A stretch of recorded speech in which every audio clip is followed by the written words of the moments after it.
Listen, you video pirates, you take heed. This tape is being copyrighted. If I catch anybody making unauthorized copies, you will be persecuted. You will be subjected to numerous reruns of Jimmy Swaggart and Tammy Baker doing their crying act. Repeat offenders will have to watch George Bush and Dan Quayle on the campaign trail. Remember, you have been forewarned.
Hey there. Been out doing a little ballyhoo for the old spook show. You know, that's what spook shows mostly were. Just a lot of ballyhoo. You know, back in the 30s, some enterprising magician got the idea to take his magic show and at the end of the week on Saturday night at midnight, have a special spooky version with a seance and some spooky magic tricks. Now, these shows were highly successful from the very beginning. They used a lot of advertising, a lot of gimmicks, and they really went over well. So, in turn, lots of magicians were out doing spook shows. One of the ways they advertised the old spook show was a special preview trailer they showed on the screen for 2 or 3 weeks prior to the performance. Now, right now, let's just take a look at 3 or 4 of the old previews from the earlier spook show days.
the preview trailers, they would do all kinds of signs and banners and 40 by 60s and one sheets in front of the theater, window cards all over town, special handbills.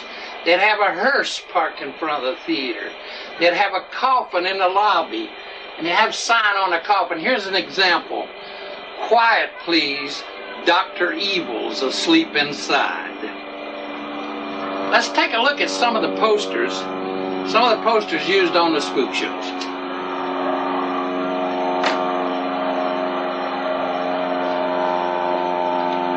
Philip Morris had some special lobby cards.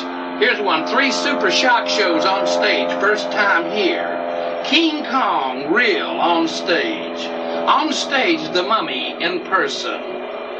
On stage, live snakes roam the theater. That's with the lobby cards. Okay. Here's a beautiful window card for Dr. Jekyll's Weird Show. Now, I happened to work on this show. We didn't actually promise them anything specific, just generalities. But the advertising on this show was very unique and very good, and we really packed them in. Here's one for Dr. Satan's Shrieks in the Night. Now, this show featured Marilyn Monroe mystically transformed. Elvis Presley, see the ethereal materialization of Elvis Presley. Just a few magician's tricks was used to do this. Dr. Satan's Shrieks in the Night show was another very successful show from Joe Karsten.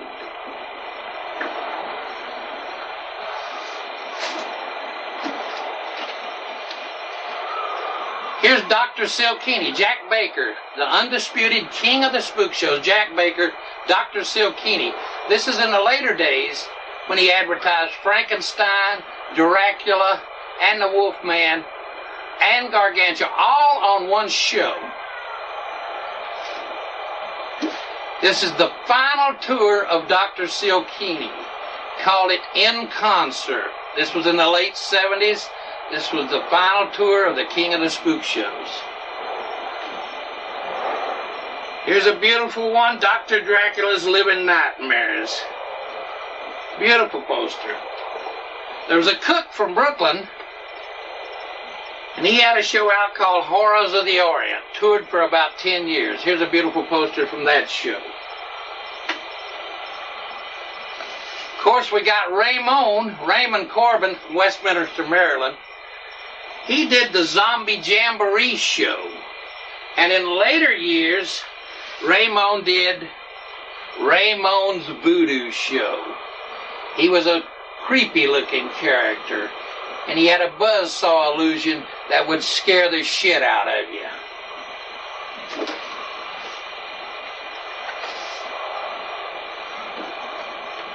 In later years, Joe Karsten created a movie where the monsters came out of the movie, went into the audience, grabbed a girl, drug her back on stage into the picture, never to be seen alive again.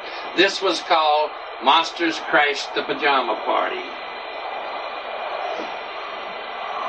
A guy named Karakoum had a show with a crawling thing from Planet 13, Lady Godiva floating in midair on a white horse.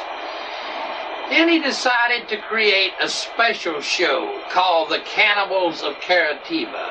I happened to be on this show in opening day. We opened down here in Florida in an all-black house. The show went over fairly well, but it was way ahead of its time. The advertising was too strong, and it died a quick death in less than 6 months. In the 30s, the gentleman started doing the Spook show. Now, in the 40s, Jack Baker got the bright idea to add monsters, and he added the Frankenstein monster to his Asylum of Horrors show. Now, this went on for a number of years. He was featuring Frankenstein, and Universal Pictures didn't even know about it. They caught up to him when he was playing a date in Los Angeles. Well, he finally worked out a legal deal with him, with the Universal Studios, and they presented the Frankenstein monster legally from then on. Let's take a look right now at a preview trailer advertising Dracula and Frankenstein.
Seem to be just promise them anything, promise them everything. Once they got to the theater, they'd have a good time, have a few laughs, and they would forget everything you didn't promise them. And it seemed to work. Magicians everywhere were taking out spook shows. They were making money hand over fist. It was really the going thing at the time.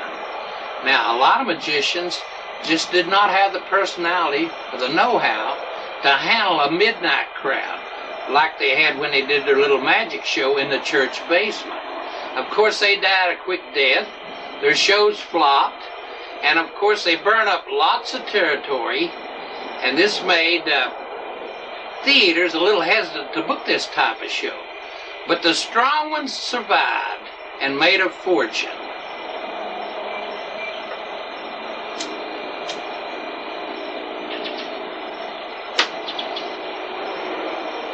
I would say the big three in the spook show business was Jack Baker, Dr. Silkini.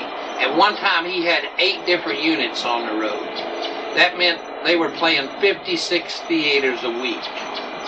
Joe Carston, of course, he created many campaigns. He was a promotional genius, a booking agent.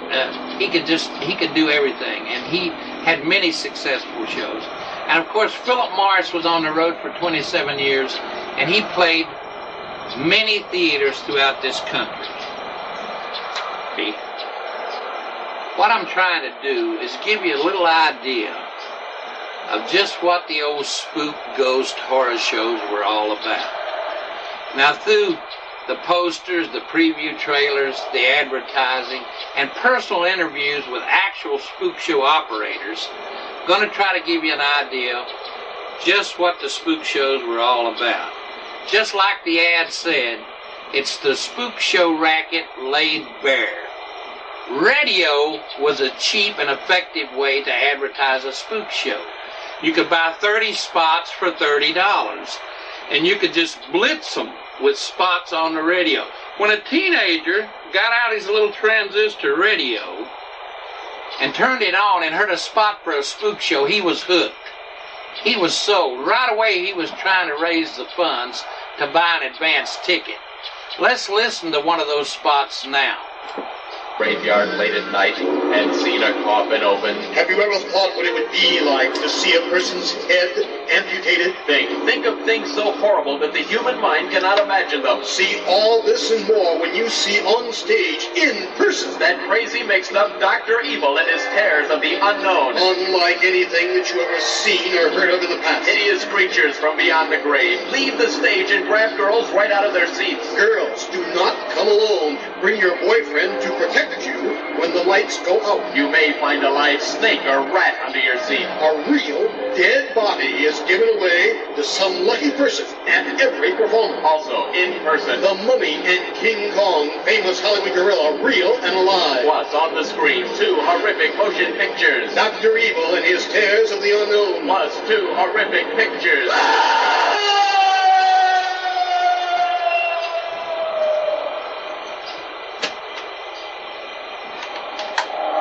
Audience to tell them they were chicken and they weren't brave enough to sit through this super terrific horror show.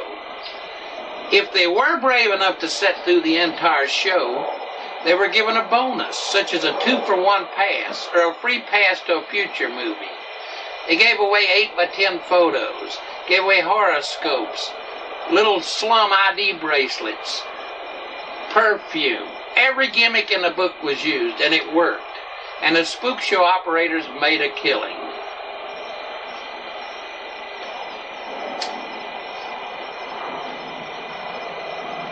Right now, let's talk to a few of the actual Spook Show operators that actually did the Spook Shows back in the good old days. First, we're going to talk to Harry Wise of Sanford, Florida. He toured with a number of shows for a number of years. I want to spend some time today and talk about the old Spook Show days. Some people call them the old Ghost Show days. Yep, ghost and monster shows. Monster shows, yeah. Started out being called a ghost show. Yep. Yeah, when's the first time you did a ghost show? Well, the first time I did a ghost show was 1956. And what was that? I was very young. That was a show out of Houston, Texas, run by Wayne Harris. He met me down here in Florida, and 2 weeks later wired me, and I jumped on a bus here from Sanford, Florida, and joined his show in Houston, Texas. Mm-hmm. I was only with that show a few weeks. I had personal problems. I had to leave that show and come back to Florida. Was that the Voodoo Show? No. That was a Dr. Jekyll title. Dr. Jekyll. Joe Carston's title. Uh-huh. The man running that show was Wayne Harris out of Houston, Texas. Mm-hmm. But now listen to I me. used to work for Wayne the year before. I was on in 55. Yes, sir. I was only with Wayne that few weeks. I came back here. The Army got me in 1957. But by 1958, Johnny Cates of I worked Houston, for Johnny. Johnny Cates took over the Jekyll show, and Johnny Cates is the man that taught me the business. I was with him several months, all in 58. I came back home a little while, went back out with Johnny Cates in 1959, all over the United States and Canada with him. And Johnny taught me the business. John Cates was my mentor in the business. The Dr. Jekyll show didn't really feature anything except the spooks and ghosts. It didn't advertise any one monster or anything. That's right. Although we did Frankenstein, we did the Mummy, and we did the Hunchback. Yes. And we also did a snake throw blackout. Mm-hmm. We did a snake throw. In other words, the Jekyll show, as Johnny and I did it, was a 3 blackout show. Not just, a lot of those magicians took out a 50 or 55-minute magic act. And Jim, at the end of it, they had a little blackout with a monster and a couple pieces of luminous cheesecloth. What? Luminous cheesecloth? Well, that was the ectoplasmic manifestation. Yeah, the ghost flying through the air was actually a piece of luminous cheesecloth. On a cane pole. On a fishing pole, okay. You got it. That's right. Yeah. You know I know that, but I want everybody else to know it. Yeah. Now, the thing... And a couple of those Halloween skeletons painted with luminous paint. Those that too. 5 foot tall, yeah. That too, but now listen. When Johnny and I learned from Johnny Cates. Johnny and I were gunny sacking buddies for years. And unfortunately, John just died just short of 2 years ago. It was September before last, out there at the TAOM convention in Texas. Johnny and I were close. I'm serious. Johnny taught me everything. How to acknowledge the balcony. Yeah, remember the balcony? You used to throw the dummy out of the balcony when I was with you. Everything, how to bow, how to make up, how timing. John Cates taught me the business. He really did. Okay, that was in 58 and 59 with Johnny. Then by 1960, I went on TV in Orlando as Mr. Magic. Yeah, I remember that. I had 4 wonderful years from 60 through 63 as Mr. Magic. Yes. Channel 6 in Orlando. By late 63, by November 63, I went out with my own ghost show again. My ghost show this time. I was then the Mad Doctor, the Dr. Jekyll type. Yeah. Philip Morris booked me my first few dates. Then Joe Carston picked me up and took me all over 44 of the United States and Canada, all through late 63, 64, 65, 66. With the Dr. Jekyll still? Yes. Now, the way I did it was open with 6 minutes of magic, get the kids up from the audience for the committee. The phony hypnotism and all that. Did the hip bits, did the hot seat, did a snake throw. Yeah. Then we let the first monster come out and grab the girl and drag her off into the wing. That was a short blackout. Yeah. Then she comes back out. We settle them down and all like that and do the zombie floating ball or the zombie floating skull thing.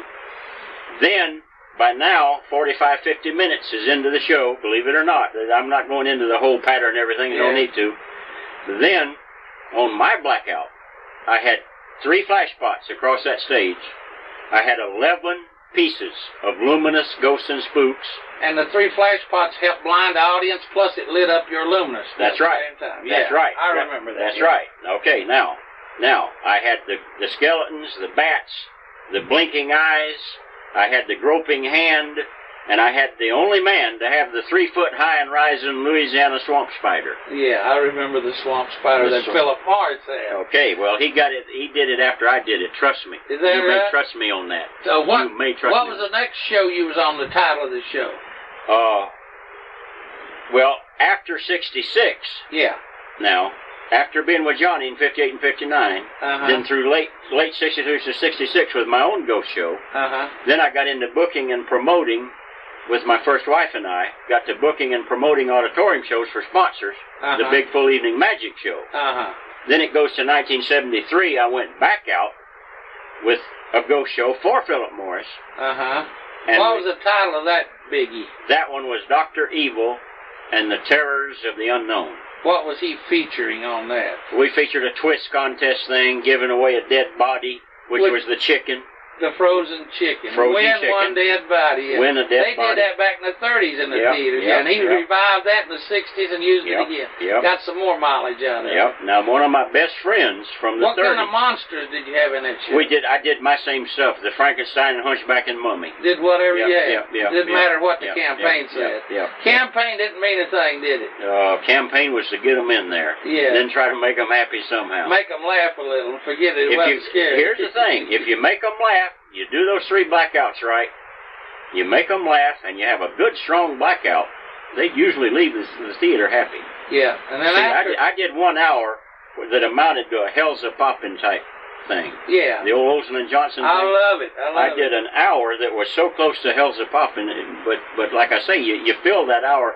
So many guys, I can't believe I saw a couple of ghost shows. I'm not going to name names. But I saw a couple of ghost shows in those days.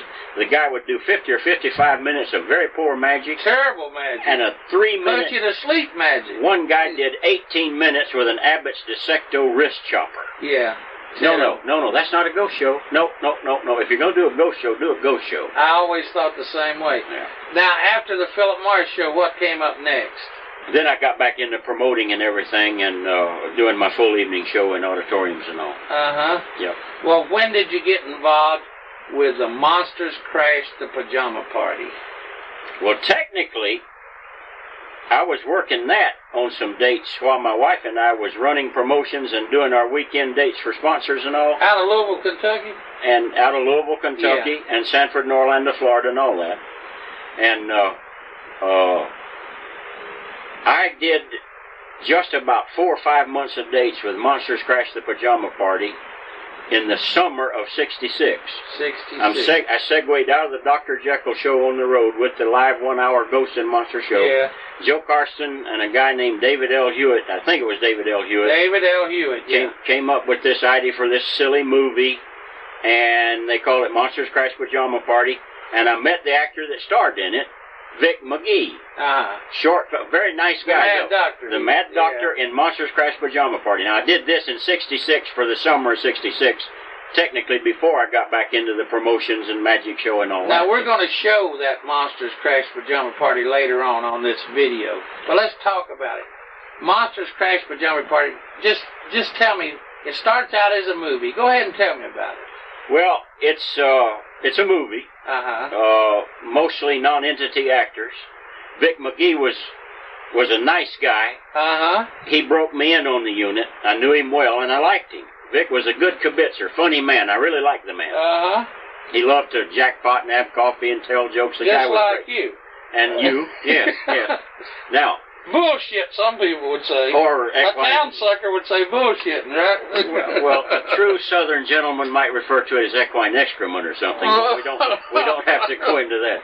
Now, Jim, Vic McGee taught me the unit. He stayed with me a week or 10 days and taught me the unit. Here's the thing: the movie opens with these kids going to a haunted house. And these kids, these are mostly girls and a couple goofy-looking boys, and they're going to have a pajama party. And it's said that the house is haunted. Well, now the house is not really haunted, but down in the basement, nobody knows this mad doctor's got this laboratory. Like Bela Lugosi and Spooks on the Loose, right? Something like that. Well, let's don't demean Bela Lugosi even that much. Okay. But anyhow, Vic McGee's a mad doctor. And he's got this beard and mustache, something like yours, and black horn-rimmed glasses and a white coat on all the time. This is the key to the unit now. Vic McGee. In this, he's got a gorilla down here with him. What it is, right in the plot and everything, Vic McGee says he's going to go out in the audience and grab a girl and bring her back up on stage. He's talking in the film. He's talking in the film. All is part of the plot, but he looks out and does it.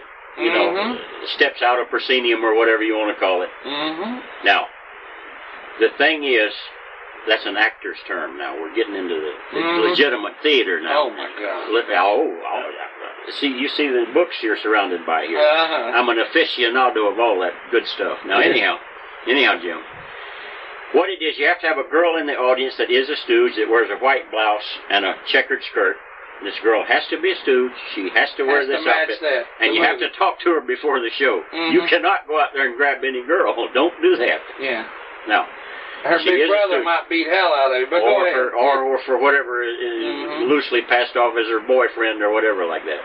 Believe me, I've seen a lot of boyfriends that were monsters. Enough of that. Now, the thing is, Jim,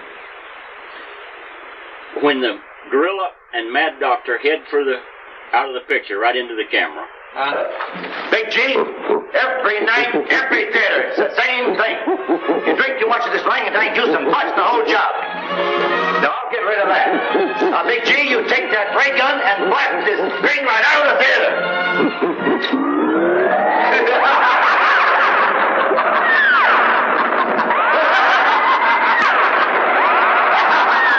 That's good. Now, Big G, go out there in the audience and get me another girl. And you other monsters go out to help him.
vampire's coffin.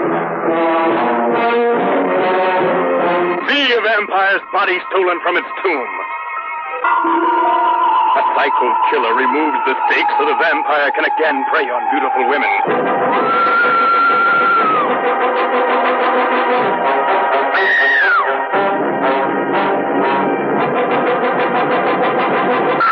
It's in the vampire's coffin. And to complete a double night of horror, a monstrous nightmare of terror turned loose in a fight to the death. The robot versus the Aztec mummy.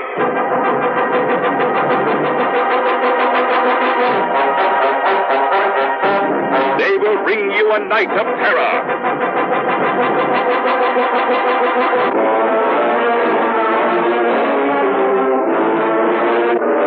We dare you to see them, but don't come alone. The Vampire's Coffin in an all-new double horrorama show with The Robot versus the Aztec Mummy, presented in Hypnoscope. To heighten the horror, shock your senses, till your brain. It could only be shown.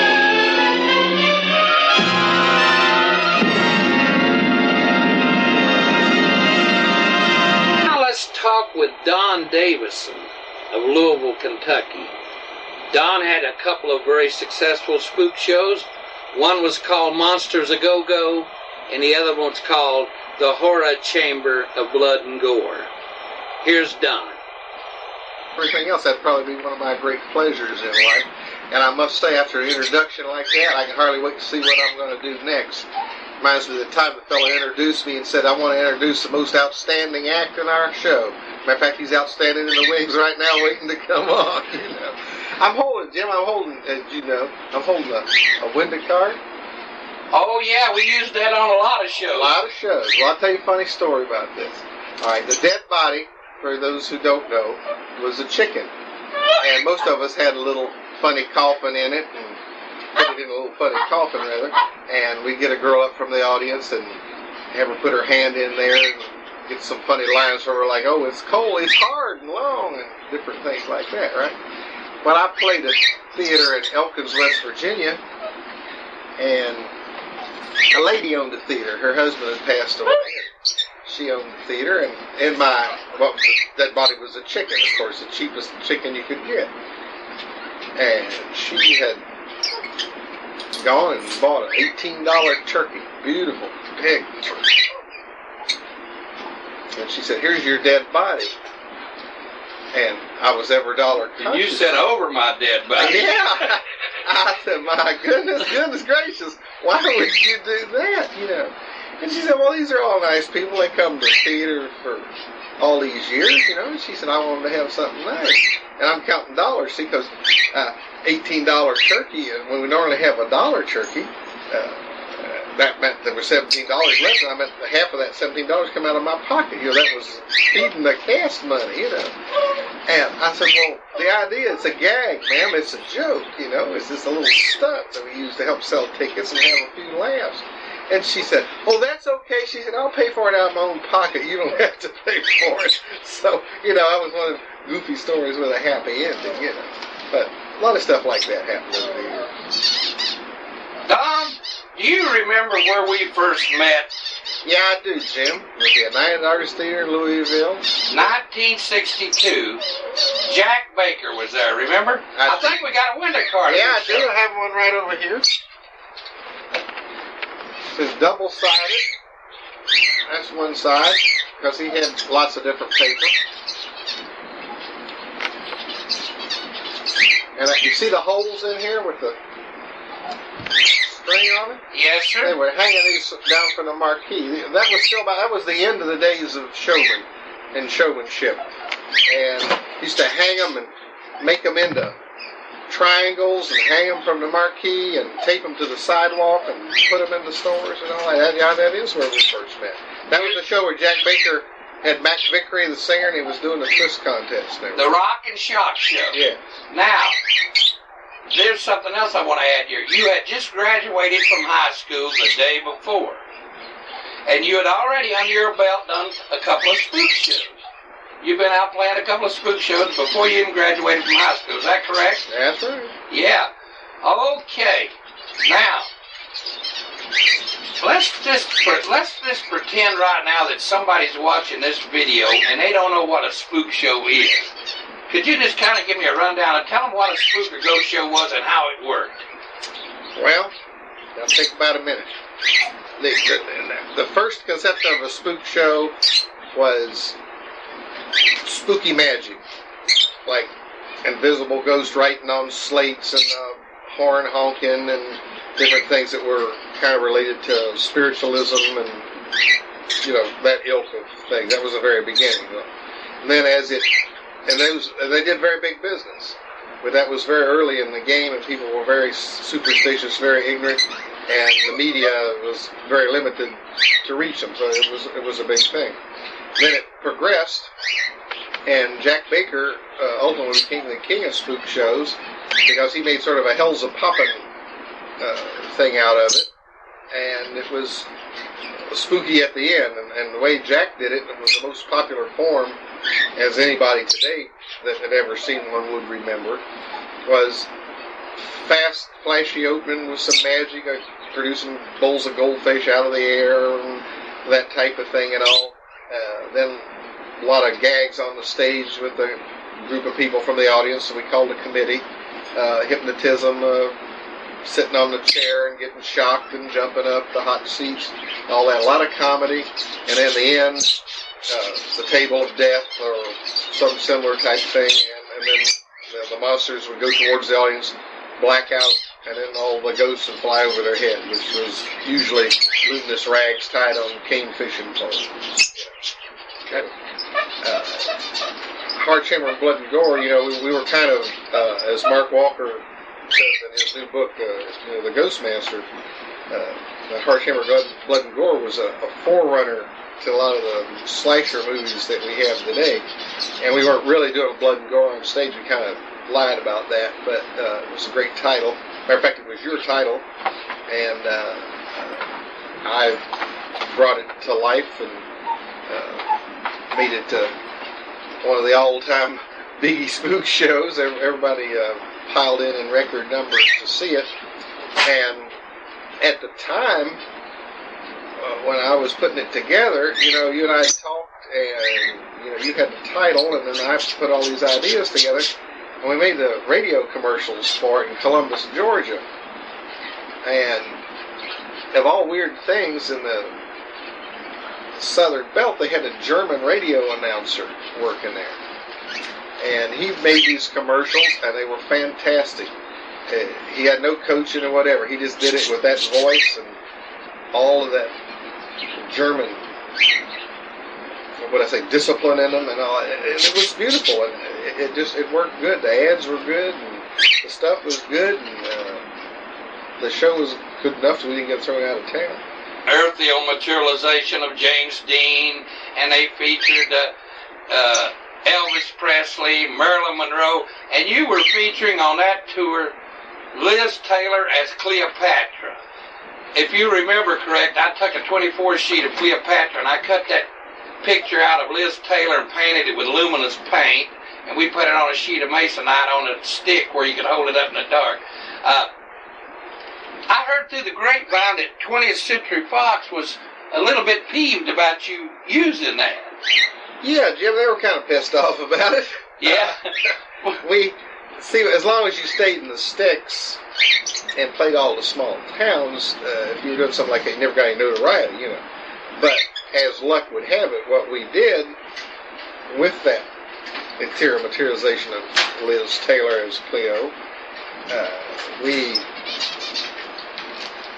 played Pittsburgh, and as the picture Cleopatra opened in Pittsburgh, it had a big quarter-page ad. Our quarter-page ad for our spook show was right next to it. And so those tear sheets went into the home office, and before I knew it long, I got a letter from their lawyers with a list of lawyers down the sideline of my arm. You know, I could say something else, but this is a family take.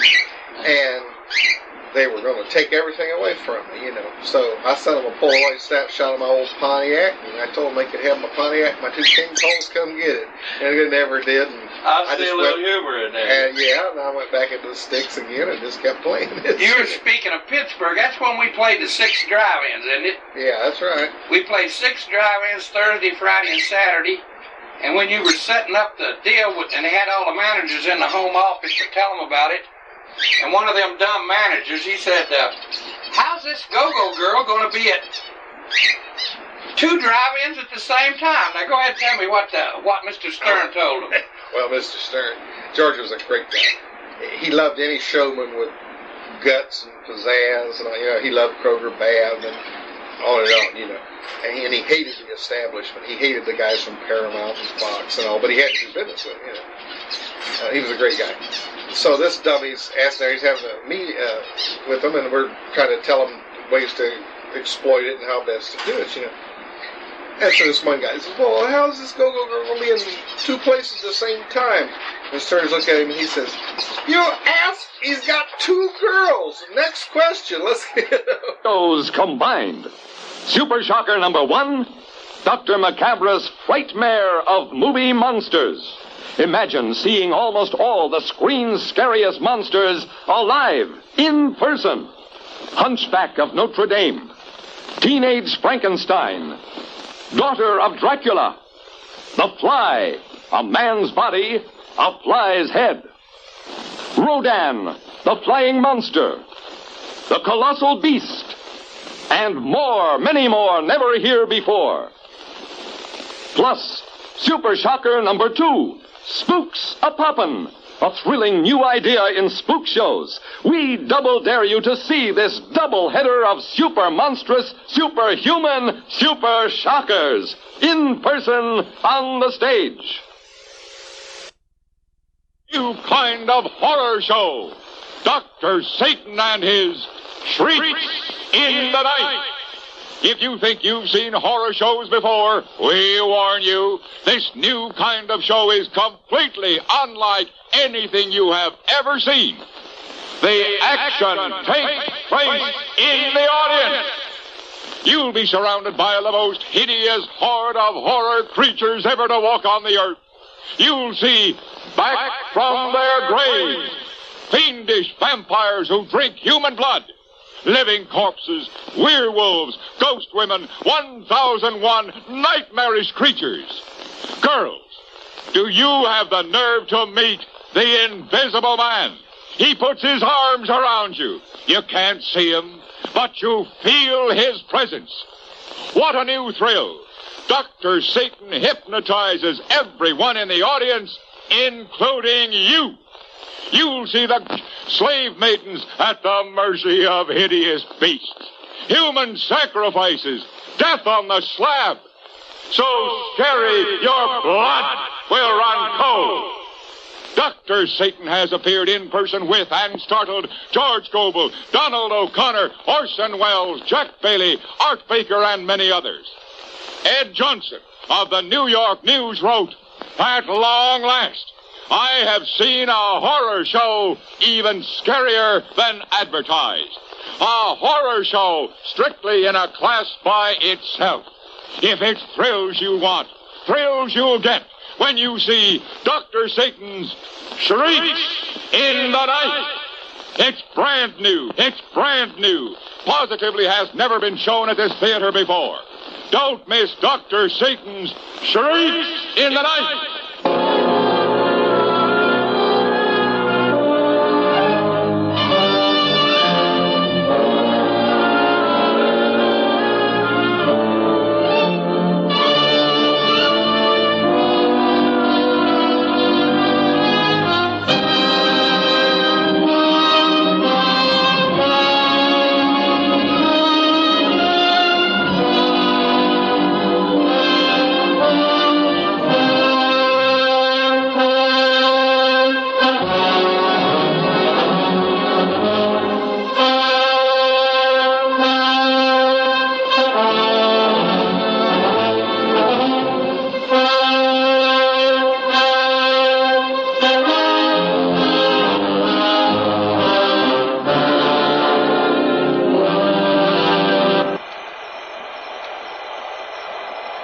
Phil Chandler, a noted illusionist and circus ringmaster, appeared with many spook shows to include Jack Baker shows, Dr. Franklin and his Spooks on the Loose, and others. Here's Phil.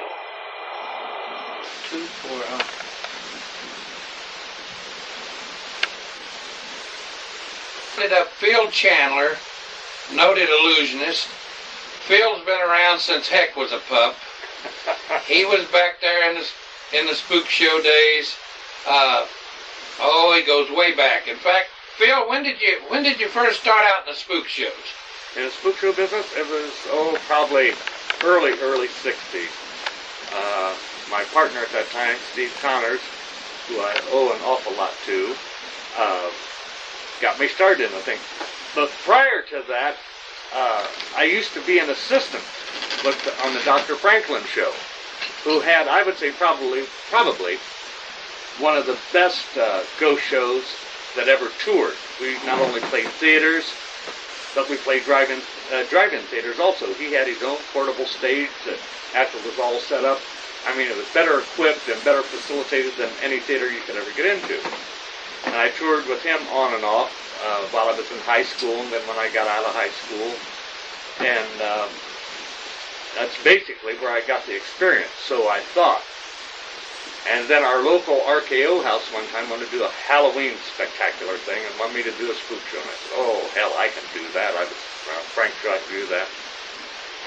And I think I got the amazing total of $100 for the show, which $100 back in those days was pretty good.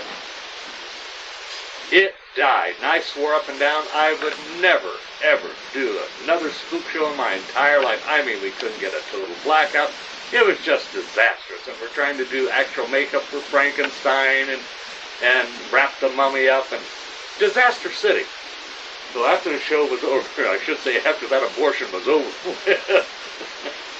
back in the dressing room, I said, I swear to God, I'll never, ever do another ghost show in my life. A couple years later, my partner, S.J. Connors, got me fired at the job that I was working at. I was working at a stock brokerage firm and doing little club dates and occasionally helping Frank when he'd be in the area or I could make it. And, of course, I was all upset. He got me fired. He called in and said that I quit and all like that. He said, well, don't worry about it. He says, next week we're opening with a Jack Baker unit. Dr. Silkini and his Asylum of Horrors. I said, Connors, I said, you know, I won't do a spook show. Oh, yes, you can. We're going to do it.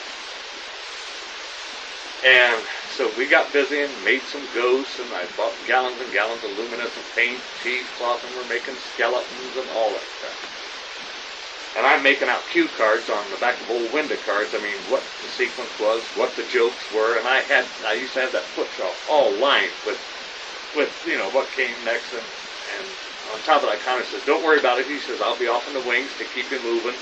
And Joyce, that was his wife at that time, she'd be behind the curtain telling me what to do and this, that, and the other. So I'll never forget, we opened for Stanley Warner in the Pittsburgh area. We were doing a multiple break there. Jack was playing a downtown house. I think I played the McKees Courthouse. And Bob Woodlock played another, and Bobby Williams, Margie's brother, was doing another, and Wally Selman was in another house doing things. And man, there I go pulling in. All I had was props and no talent in that respect. Had guts, right? Guts. Plus, we were getting paid pretty good money. So our spook show format ran just a little bit different than Jack did, in the respect that Jack, when he would do the show, as soon as the movie was over with, he'd bring up all the lights in the house and start his backstage announcement. But we didn't. We just brought up like the color foots and we played an overture. And, of course, like I said, we started out the show, you know, I would appear in the Flash of Smoke. We were carrying the Flash appearance, Temple of Benares, Burned Alive, and then closed out the show with the trunk trick and smaller magic in between. And, oh man, and at that time we were doing like 4 shows a day, 1, 4, 7, and 9. And as my cohort, Roy Houston, used to say, you do shows at 1, 4, 7, 9, 32, 76, hike. And if business was any good, you'd do a midnight ramble. So after that first show was over, man, I'm reading those cue cards as we're going along, doing the gags, doing the show. We got through it somehow, thanks to Connors and Joyce. And so the second show, then it just so happened Denny Moore, not the beef stew man, who was district manager for Stanley Warner, happened to be backstage for the third show. And he was all excited because we didn't do the Baker format, like I said, to turn up the house lights immediately. We played an overture in the backstage announcement would start and all like that. And so Connors got him quiet down. He said, we do it totally different. We do it totally different. And I noticed he, Denny Moore, and his partner that he brought with him, they were looking around, they're seeing all these crates and props and stuff like that. Well, by the third show, which he witnessed, it was starting to shape up pretty decent. I was still relying on the cue cards and the foot trough. In fact, before the show would start, I'd be down in the orchestra pit making sure that the cue cards were all set. So then we were going to have a late lunch with Jack. We were to meet Jack downtown. Actually, it was dinner, I'm sorry. And so Jack and Margie and myself and Connors and his wife and Denny Moore and his associate was there. And we're sitting there and we're having dinner. And he says, Jack, he says, tomorrow, he says, I'm going to put these kids in the A house. But Jack always played the A house, the downtown A number 1 house. Jack says, why? He says, well, truthfully, he says, these kids have a different slant on it, and besides that, they got props. Because Jack always went in with a zombie ball, a $50, a pack of playing cards, and a rubber mask, and a few luminescents, and that was it. All in an attaché case. Yes, yes. And a few silk handkerchiefs and a shirt cardboard, you know, for his opening silk production. Frankenstein, or you do Dracula, or you do Gargantua the Gorilla. Right. Well, I used to ask Connors when I get up in the morning, because they had Dr. Silkini headed up one, Dr. Spin headed up one, you know, so the average night. So I'd ask Connors, who am I today? Yeah. You know, and I'd walk in, have to see what campaign we were doing, and that's who I was for that day. But most of the time, I never used the Dr. Sin name. The name Silkini I always liked. It had a nice flow to it. And as far as Joe Carson, yes, I did work for Joe Carson, and that's when we were bucking for a raise from Baker, which was like trying to pull hen's teeth. And made a deal with Carson, very, very fair. Liked working with Joe. We did the Dr. Jekyll and his weird show thing. Had fun with it. And we're right in the middle of a tour, and I get a long-distance call from Toledo, Ohio. Well, I knew who the hell it was. And Jack said, what are you doing there? I said, well, I'm working. He says, well, why are you with Karsten now? I thought you worked with me exclusively. I said, Jack, we've been asking you for a year for an increase, you know, in money. You won't do it. Karsten has come up with that money. Jack says, well, Jesus Christ, all you had to do was ask me. And you scared the hell out of them, and you dared them to come, and you said, are you a man or a mouse? Can you take it? Yeah. And they all come out there, I'm tough, and I'll show this guy I'm the toughest guy you ever seen. That's right. And like I said, I learned from Jack. I can only recall one house where I ever had problems in, and that was in Connecticut, New London, Connecticut. We only had one show at 9 o'clock, so we were in the theater like 3 o'clock, setting up sound system and stuff like that. And Ring-a-Ding the Clown, you know Dwight Damon? Yeah. All right, Dwight, and guess who came down at that time to visit? Was your friend Kreskin, the amazing S.S. Kreskin. Except he was not Kreskin then. He was going to take a hypnotic show up to Canada, or had one up in Canada, and then was going to play the States on the Play Theaters with us. And he was asking advice on thing. But personally, I don't think the United States would go for a hypnotic show. So we got the show set up, and we all went out to dinner. Well, we come back, and the place is jam-packed with sailors. The fleet was in. And the first movie was on, because we always did 2 movies, 3 Stooge cartoons, and then stage show. First movie was on. And it's packed. I mean, I can hear them clear out on the street. They're hooting and hollering and carrying on. So we went in, got dressed, all like that. And the rule of thumb was, after the movie was over with and you started your backstage announcement, if you didn't have them quieted down during the backstage announcement, there was no sense going out on the stage. So I got them down to a low roar at least, because we had to start the thing. Okay, so I go out and do my whirlwind opening and all like that, and I look out over the footlights, and Christ, there's fights in the aisle. Oh, yeah. I look up in a loge, and there's two sailors, have some broad up there with their legs spread apart, and I mean, they're giving her what for. Somebody's beating another person over the head with a whiskey bottle while this guy's playing on with a seat handle or an arm handle of the theater chair. And I mean, it's just total mayhem. I'm out there going, oh, I'm going to... Don't slow down. Keep going. Yeah, keep going. Can't hit a moving target. And I look off stage right, and I see the theater manager. I'm like, oh, shit, this is it. He ain't gonna want to pay off, 1,000 things, So I finished opening like that, and I walked over to the side to pick up the mic. He said, get off the stage! So being so obedient, servant I am, I come off the stage. And I walked up and said, what's the matter? He says, fuck them. They don't want to see a show. We got their money. Push the button. The lights came down, the second movie came on. He says, how long did it take you to get this stuff backed up? I said, about 15 minutes. He says, come on up, we'll settle. He says, there's a nice bar across the street, take you all out I for love a late it. dinner. I love it. You won't find many of them, would you? That's for Out of the depths of darkness rises Garganta, the true king of monsters. He's on his way alive, in person, to scare the yell out of you. Garganta on the stage in Dr. Siltini's giant triple Scream Show for the first time on any stage. The stage show that brought you the Frankenstein monster in person now brings you direct from Hollywood Garganta, the giant gorilla of the universe, alive and in person, in a 3-hour performance filled with more chills, thrills, laughs than you ever experienced in this century. It is engrossing, exciting, fascinating, filled with tense climaxes, gripping scenes, beautiful starlets. Yes, it's Garganta, this wild, inhuman menace, this 782 pounds of dynamite that makes Kong the gorilla look like a monkey. And that's not all. During the dark seance when all the lights are dim, ghosts, spirits, and vampires descend into the audience. You may find yourself holding a ghost, your girl, or someone else's girl. So watch out when the lights go out. But as Mae West would say, it'll separate the men from the boys.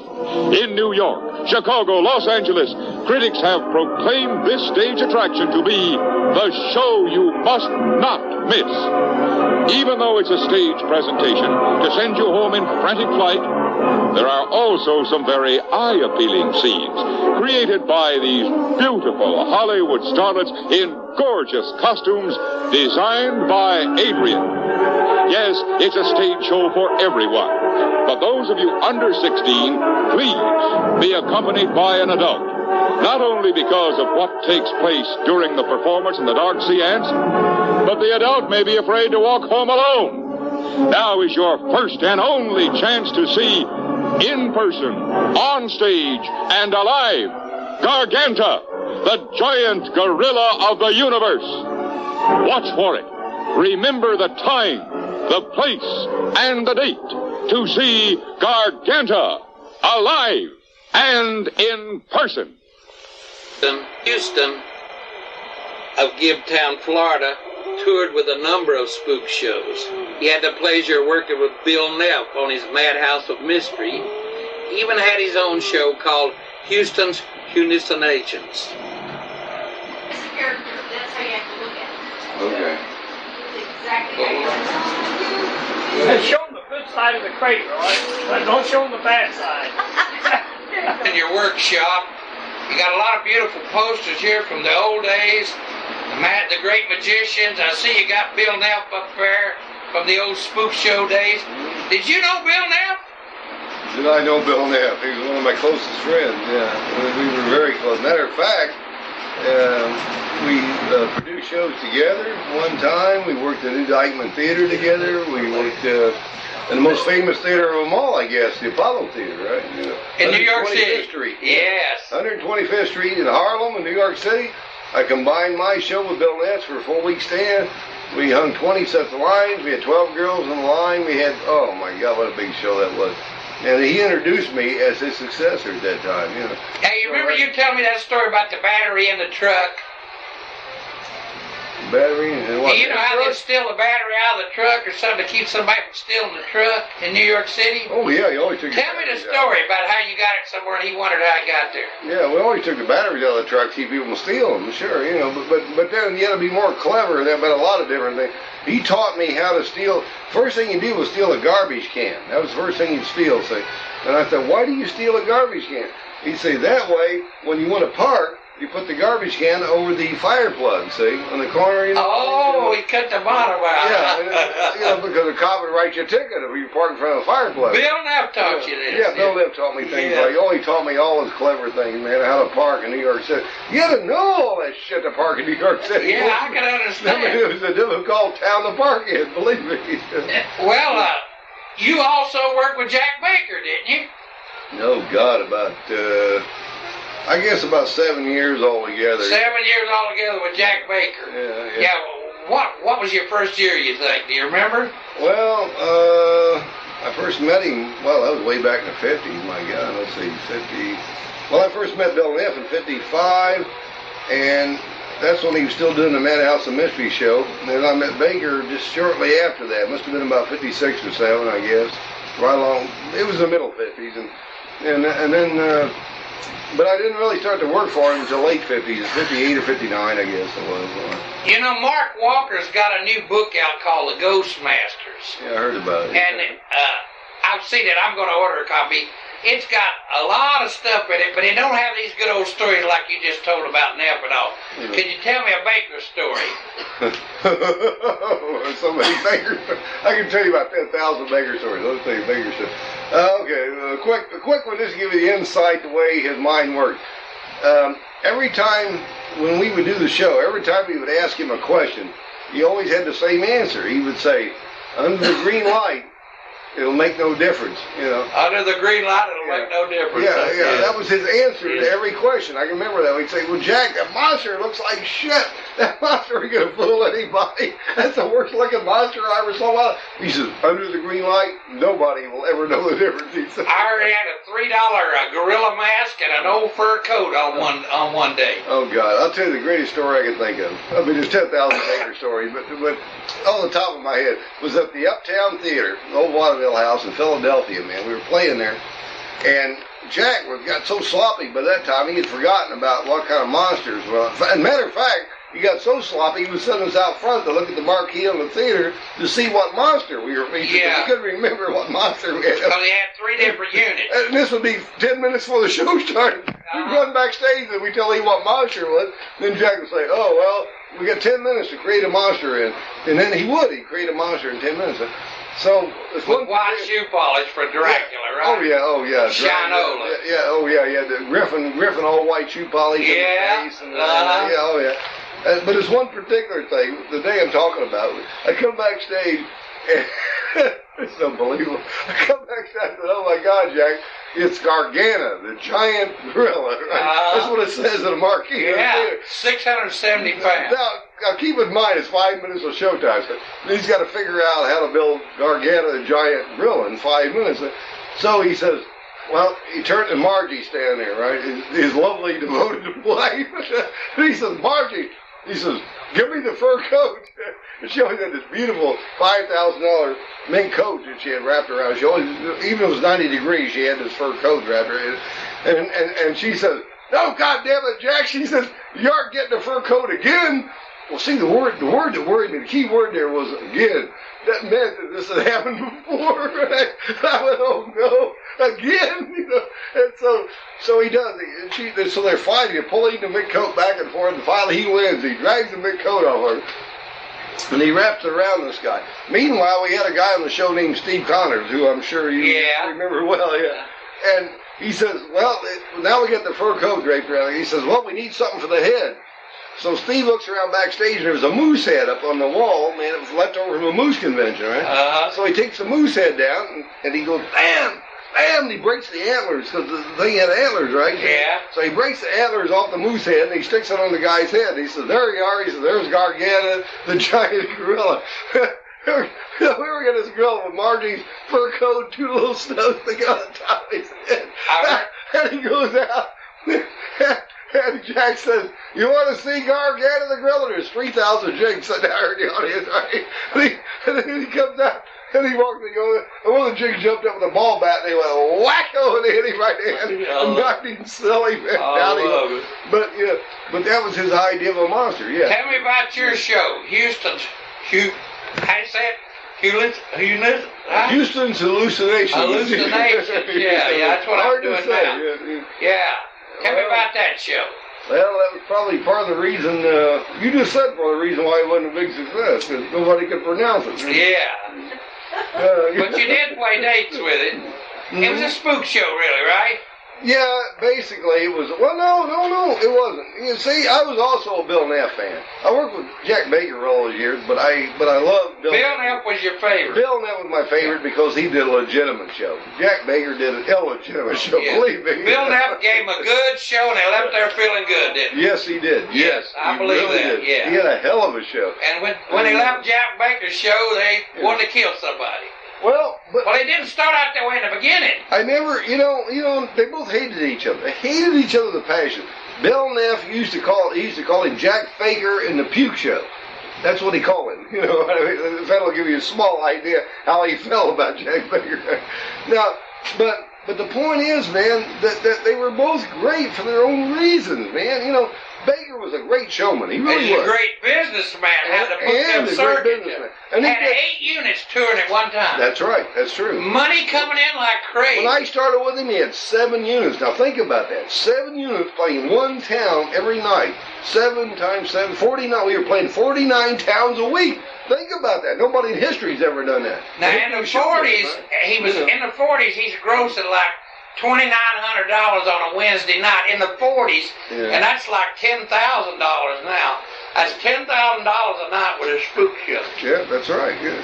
When he first started out, he had a beautiful show and all, and then he kind of went to hell in a handbasket towards the later years. Neff had a beautiful, beautiful show. What Neff was, he had a beautiful illusion show, which is what it was, with spooky things added on. Yeah, he would do the spirit cabinet. He would do neat stuff. But Neff had clever stuff. It did everything well, though. Everything was done well. And it was done very well. Yeah. Compared to, there's no comparison. I can see why they hated each other, because they were at opposite ends of the scale. I mean, Neff wanted to go for quality, and Baker didn't give a shit. He wanted to go for the bank. Go for the goddamn dollar. The dollar. Yeah. That's all he cared about. So in the end, I guess, how can you say who's the winner? Well, you mentioned Steve Connors. Yeah. Did you know Dr. Franklin? Oh, very well. Oh, the Leon Franklin? I'm just a kid, and I hitchhiked to Chattanooga, Tennessee to see Spooks on the Loose. And I'm out in front of this theater in a black part of town. That was a good title, yeah. Waiting on the midnight show. And one guy kills the other guy, murders him. Right there, standing in line, waiting to get in the damn spook show. And the hearse comes up, and they haul the body away. And I said, well, it's going to be hard for Franklin to top this, Well, that's about how rough the crowds were. That's not unusual. Franklin built a big old portable stage and played a lot of drive-ins, too, didn't he? Yes, he did. An elaborate. Beautiful. He was the only one to ever do it right. At the drive-in. Yeah. He's the only one that ever did. The only one. He had a 40-foot trailer, flatbed trailer, pulled behind about a 3-ton truck. He pulled it in front of the screen tower, and he would erect all the scenery. It was beautiful. They had traveler curtains. It was really done well. He could do it right. Yeah, he did it right. He was the only one. A lot of guys played drive-in, but he was the only one that did it right. The only one. What's the biggest crowd you ever seen at a spook show? Biggest crowd? Yeah, what theater? Oh, God, that would have to be, historically speaking, I would say Dallas, Texas, in 1940, let's see, Bill Bergeron can tell you better because he was there. It was 47, 48, when Baker actually packed 4 theaters in one night. 4 theaters one night. I believe it. I've heard all them stories about bicycling the show. Yeah, he bicycled the show, and the last show went on like at 4 or 5 o'clock in the morning. Yeah. Name me the last one. Name me some other people you work with on the spook shows. Did you ever work for Carson on any of his units? Joe Carson begged me for years to work for him, but since he was the #1 enemy of Jack Baker, I wasn't allowed to work for him. Yeah. Because Baker had you in his pocket. Yeah. And after all, I did live at that time east of the Mississippi, and you know what I mean? So, see, Baker and Carson split the whole country. But they had cheated jumped the line. Yeah, right. Baker had everything east of Mississippi, Carson had everything west of the Mississippi, and so, yeah, but they would cheat, though. They would cheat like a son of a bitch. They'd jump over the line whenever they felt like it, man. Yeah. But so I know, I never worked for Carson. No, I didn't. But he had some really great illusionists, by the way. People like John Daniels, Kirk Kirkham. Yeah. And our #1 enemy against Baker was Johnny Cates. He was our #1. Remember Johnny Cates looked like a spook show operator. He had that goatee, looked like the devil himself. Yeah, he was the #1 enemy. Let me tell you a Johnny Cates story. I'm working as an assistant, and we're playing down around Houston. You know, Johnny was a big boy with a big butt. And his mother come over to visit, brought him a brand new tuxedo, must have cost $350. Black tails. He went in, did the sub trunk, busted the butt out of his brand new tux the first time he ever wore him. He was madder than hell, you know. Well, Johnny was one of our enemies. You know. Did you ever know Wayne Harris? Wayne Harris, all those guys. I worked with Wayne. I worked with Johnny. All those guys who were Carson were our enemies. You I worked with Pat Patterson on a Caracum unit one time. Oh, Caracum. That's another story. He was another story, yeah. He burned a few bridges, too. Oh, my God, yeah, Caracum. The mighty Caracum. But Caracum had the most beautiful advertising. He had like 14 different 3 sheets of day glow. Oh, he had the worst. 24 sheet and no show. No, the worst shit I ever saw in my life, man. It was like, oh God, it was so awful. Like doing the spirit slate like anybody give today. It was the worst thing I ever saw. I'm trying to think of an example of how bad he was.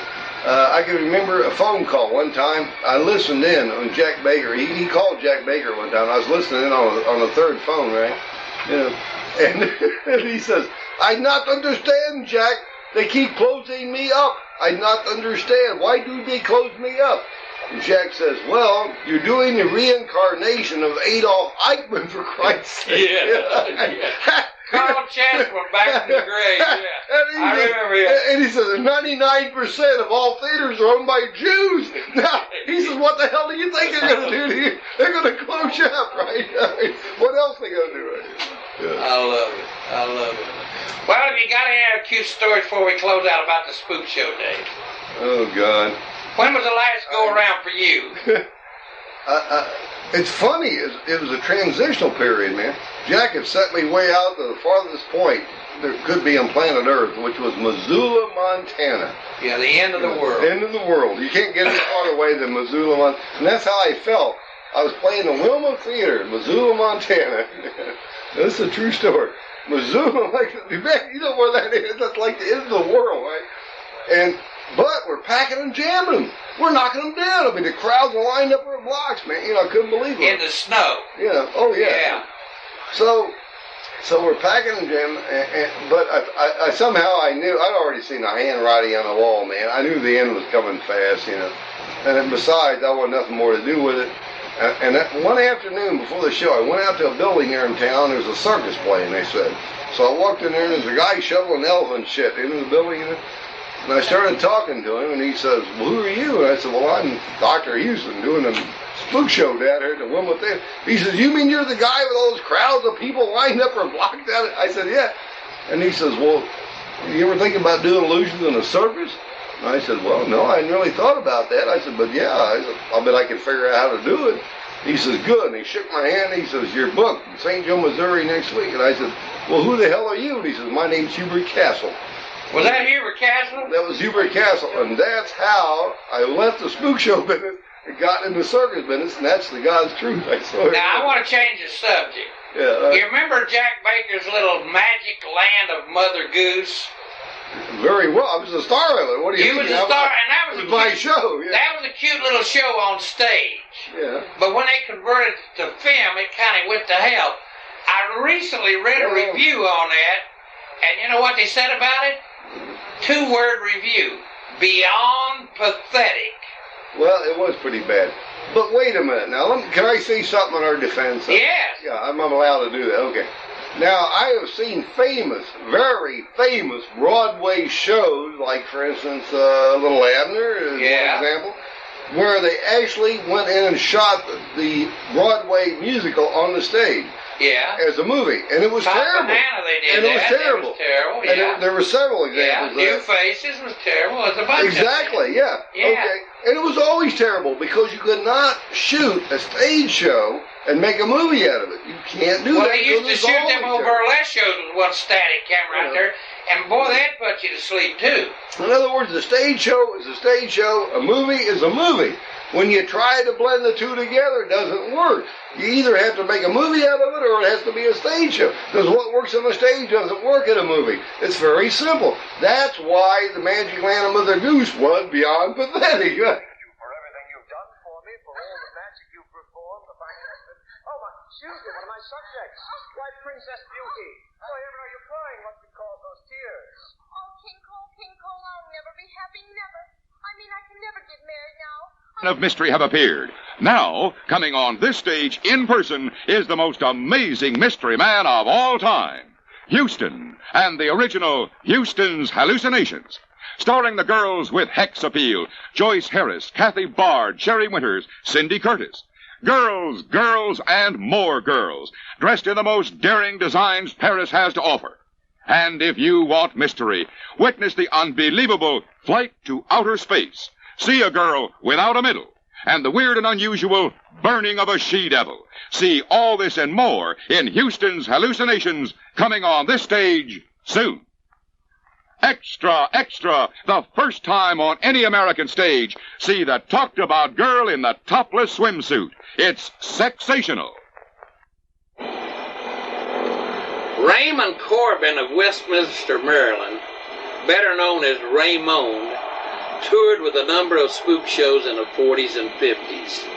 He had the Midnight Zombies Jamboree, and his most famous show was the Mad Doctor's Voodoo Show. We recently visited him in Westminster and filmed this interview. Pretty girl in here. I'd really be chopping her head off. Yeah, or an ugly one either. She don't have to be pretty. This is no show. Huh? That's her face don't show anyway. Yeah, I love it. Got a pretty girl. I got the wrong goddamn soil on my plate. You want to give me here? Who made that chopper? That's an old Thayer. That's what I thought. Old Thayer. Old Thayer chopper. You know, we're talking to Raymond Corbin here. Westminster, Maryland. Raymond the Magician. Been doing magic for how many years? 60 years? 68 now. 68 years. And he's got magic kits and stuff upstairs he's had for 68 years to prove it. Got lots of documentation of his background upstairs. The man's did everything. He's did it all. Big illusion shows, spook shows. He says he got scars to prove it on the spook shows.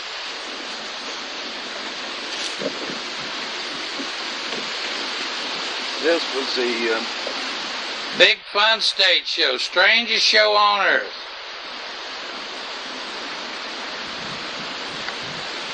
And the big thing, let's not forget to get the tickets. Tonight, tickets on sale. All these is 30, 40 years old, 50 years old, all this stuff we're looking at. Yeah, at least, yeah. Yeah. We can take it. Now here's another lobby board, the Voodoo Show, Frankenstein murder committed before your eyes. Thrills, laughs, chills, in person on our stage. Go ahead and out some of the old skeletons they used to use, hang out in front of the theater for flash. You don't see this particular model around anymore, do you? They've all souped it up and made it a little bit different. Yeah. This is basically, you look at the bottom of the stuff, this is a steps to get away. This is it for the buzzsaw. This is the gimmick where you take the gear into 4 parts. Yeah. These are all bases. That's an Ireland sub-trunk there. All these big magic illusions. Now see, I'm getting a real close-up just right of your face and shoulders only. And that's about the extent of it, you know? This is, let's say, just some of the stuff. That's the head for the disembodied, ain't it? Right, that's the cabinet was all... yeah. And of course I had a unique thing. I always put my name in on every piece of equipment somewhere. Yeah. And that saved me many times getting it the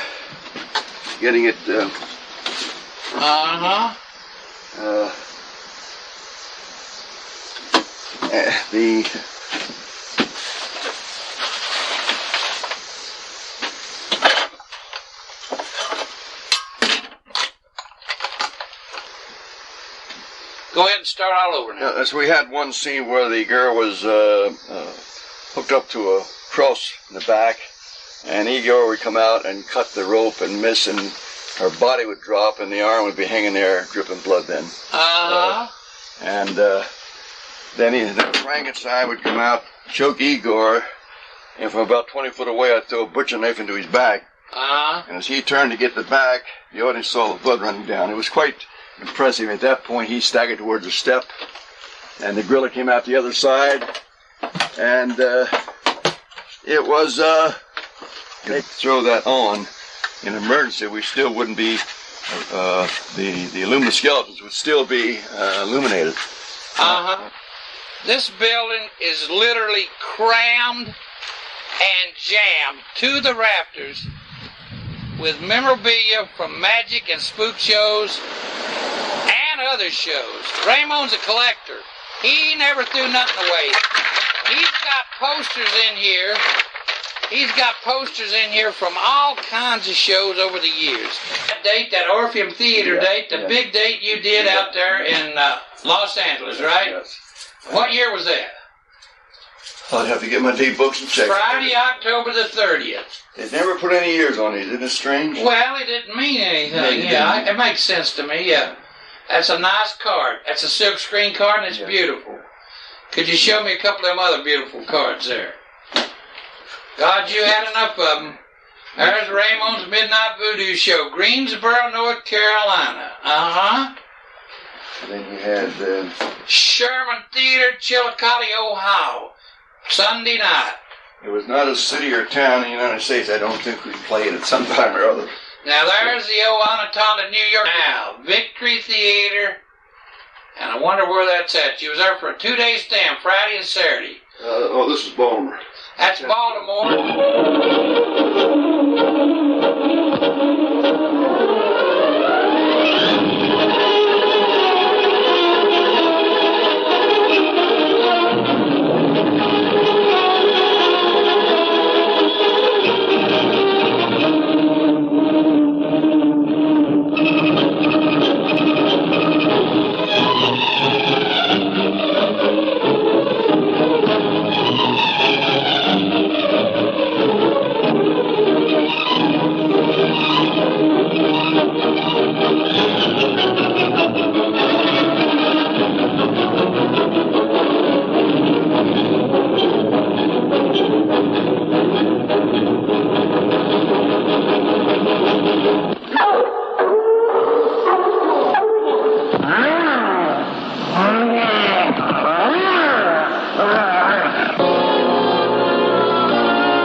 I certainly appreciate Philip Morris of Charlotte, North Carolina, taking the time out of his busy schedule to let us film an interview at his Morris Costume Company in Charlotte.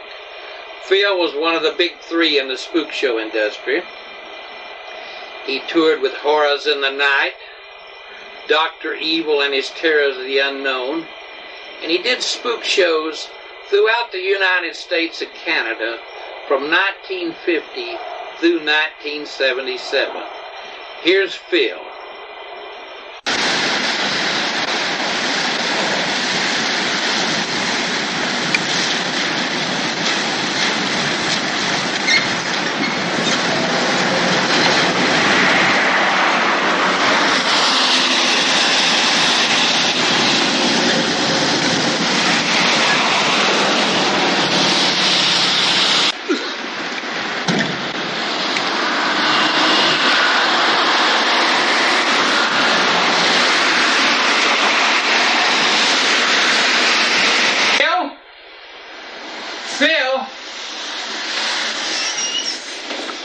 Philip Morris?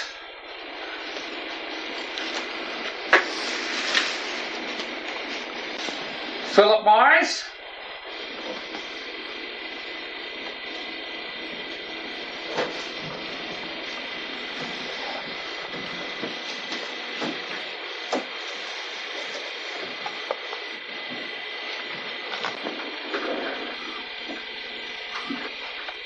Well, what a pleasant surprise. A magical surprise at that. It's been a long time since I saw you, Phil. Well, it's good seeing you, Jim. I haven't seen you since the old Ghost Show days. Yeah, it brings back a lot of memories walking around your store here. It sure does. Oh, what would you like to see around the store? Yeah, I would. I'd love it very much. Well, let me give you a little tour. Good. Come with me. We're going to take you all the way through and show you our wholesale department, where we literally ship items all the way around the world. And here we're in Jim Lawrence's office. Jim is our sales manager and designs a lot of our masks that you see in stores all over the United States, including the Batman mask, Catwoman, Joker, and how about the world's famous Ninja Turtles? Come on, I'll take you back to our showroom where you'll see a collection of hundreds of different masks.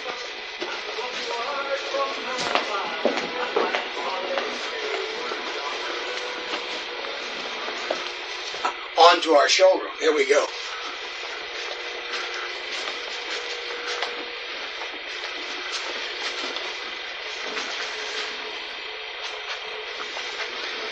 Jim, here is a collection of some of the greatest masks in the world. As a matter of fact, we sell more masks than any other company in the world. Masks of all kinds, but our number one featured mask would be the horror mask. The Draculas, Frankensteins, Creatures from the Black Lagoon, and of course, Predator. Motion picture companies are now calling us to obtain some of the props they use in the films, television studios, the networks. And as a matter of fact, let me show you over here. Come on with me just a second, and I'll show you some of the. But I made it off of a mold off of my wife's ears. Yeah, those are the best ears of my life. My wife. Yeah. Let's see. And if you'd like. How about a pizza? Ooh. And you deliver, right? Door to door. And strange things from beyond the grave occupy our four walls here.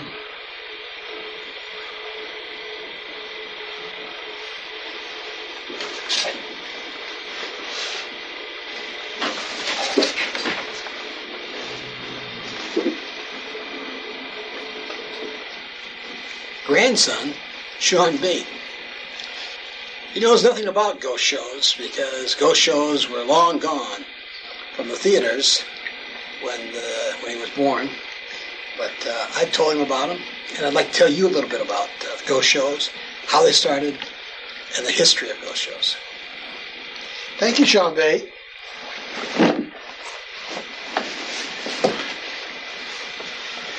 Ghost shows were with us for a long time. Back around the turn of the century, the major touring illusion shows, Blackstone, Thurston, would play a theater for an entire week, and they would advertise that on Saturday night they were going to do a special midnight extra show. And that show would be a spiritual seance where they would try to contact the dead.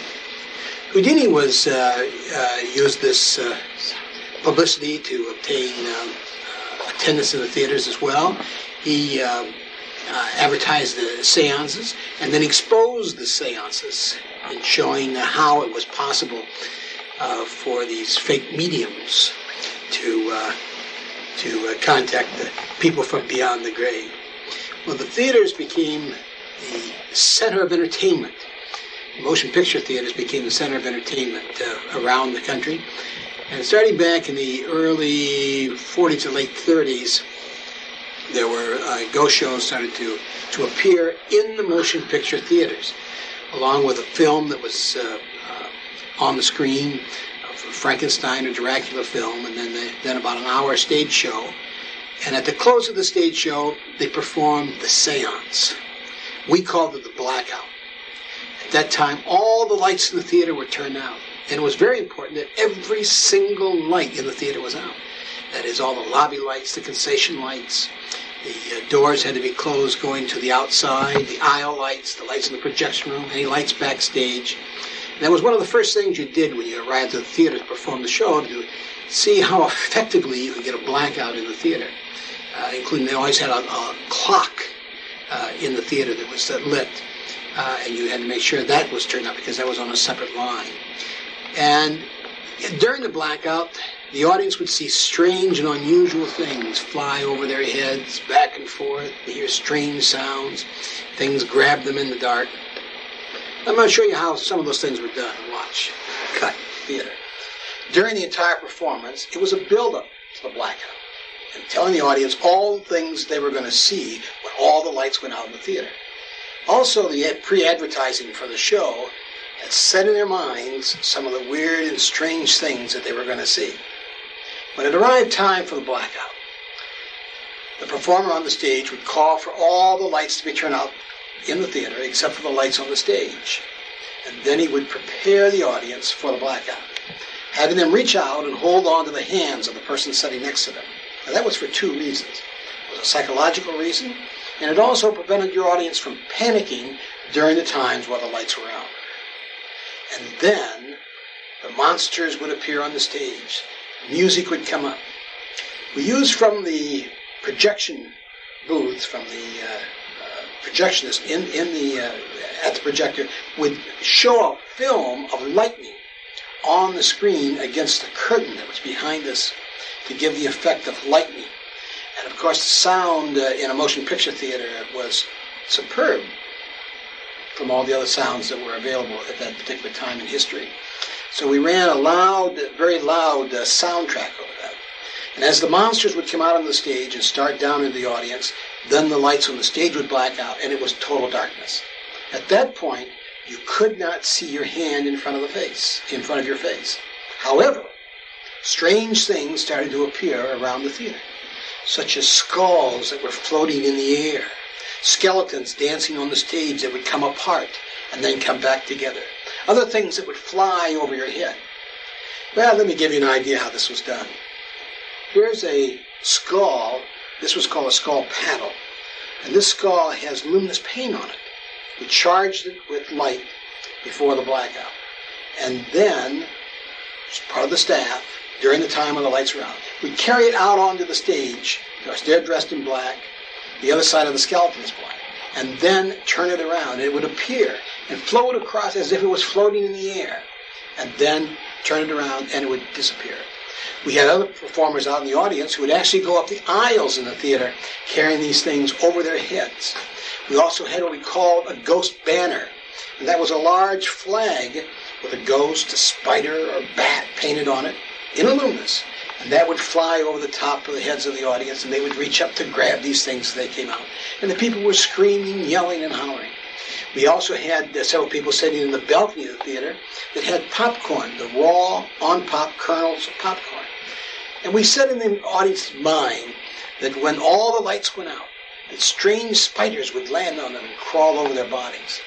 Well, the person in the balcony would toss out the popcorn, spreading it out, and here these things are landing on you in the dark, and you have no idea what it is. That was a ghost show. Well, I'll tell you some more about it. In 1950, October of 1950, I was still in high school. I saw a show come through playing our local theater. It was the Butterfield Theater chain in Michigan.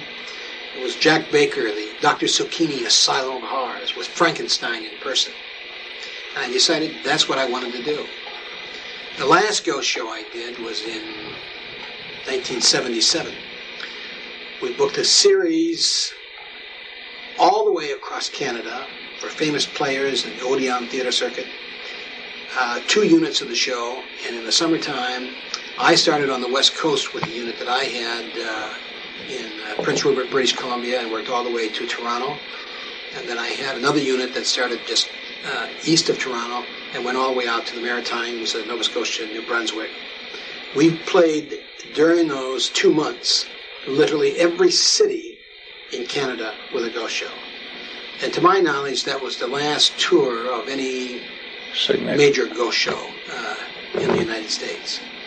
So my time expanded 27 years in performing ghost shows, and I must say it was a very enjoyable time of my life. I was very financially successful with ghost shows. I literally played thousands and thousands of them, from the little small communities throughout the United States and Canada to the major theater circuits such as Warner Brothers, Paramount, United Artists, and so forth. And it was really an enjoyable and fascinating time for us. The motion picture theaters changed their policy starting around the 60s, and theater business began to drop off a little bit. So we no longer were playing just midnight shows. We would maybe play a midnight show on a Saturday night or a Friday night and a Saturday night. But the motion picture theaters had a policy of changing the film in their theaters 3 times a week. They would play a Sunday, Monday film, play a Tuesday, Wednesday, and then play a Thursday, Friday, Saturday. So it was possible for them to cut off any day of the picture change and just run 1 day of a film rather than 2 or rather than 3. And we would go in and play the theater for an entire day. That is, with a matinee performance and a night show, and run a film or 2 feature films along with the show. The great advantage here is we reached a whole new crowd. We reached a family crowd. We reached the younger crowd. And business was very, very good. As I said, I probably made as much or more money out of ghost shows than anyone else who was ever in the business. And that's because we looked at it as a business, as an artistic business, but we looked at it as a business. What happened to the ghost show business? Well, let me tell you. There were several changes. First of all, the theaters changed. The giant theaters that we would play with 2,000 seats in them, the Warner Brothers theaters and so forth, those theaters disappeared and became complexes where they had 5 or 6 theaters, motion picture theaters, under one roof, running 5 or 6 different films, with the seating capacity of maybe only 200 or 300 people in an auditorium. So it was impossible to play these theaters with that limited capacity. You just could not get enough attendance in there to make it worthwhile. That was number one. Number two, the theaters changed their booking policy. That is, rather than changing 3 films a week, they would now, and as they're doing even today, would book a film and it would stay in a theater for a month, 2 months, 6 months. The film would stay there as long as the theater was doing business. So it was impossible to interrupt that theater for a 1-day run for your film, and the day of the midnight show had disappeared. So that's what happened really to the motion picture theater ghost show as we know it. But the ghost shows are still there. and I've never really left the business. Morris Costumes, we produce more items for haunted houses and other types of attractions throughout the United States and throughout the world than anyone else. My book on how to operate a successful haunted house has been very, very widely used for people who are creating haunted houses. Also, the haunted house itself is the replacement of today's modern ghost show. What I call the modern ghost show from the 50s. The haunted houses do fantastic business. As a matter of fact, I know of 4 haunted houses in the United States that gross over $1 million in a 3 to 4 week run during the month of October, and that's really doing something. When I first started playing motion picture theaters with a ghost show, our admission prices were 25 cents for children and 50 cents for adults. And I played the theaters for several years. I remember in the late 50s someone telling me about some theaters where they were getting $1 for all seats in New York and Philadelphia and so forth, and I just could not imagine that. When I left the theater business, the ghost show business in theaters, we were getting $2 per person for all seats. And that, of course, made a tremendous difference in our grosses. And I thought that I would never see the day that would happen. And, of course, today, if you were in a theater, you could probably get $10, $15 admission to see the shows. The ghost shows in a theater today would have to change. And that is, look at today's motion pictures. The monster and horror motion pictures of today are different than the monster or horror motion pictures of the 40s, 50s, and 60s.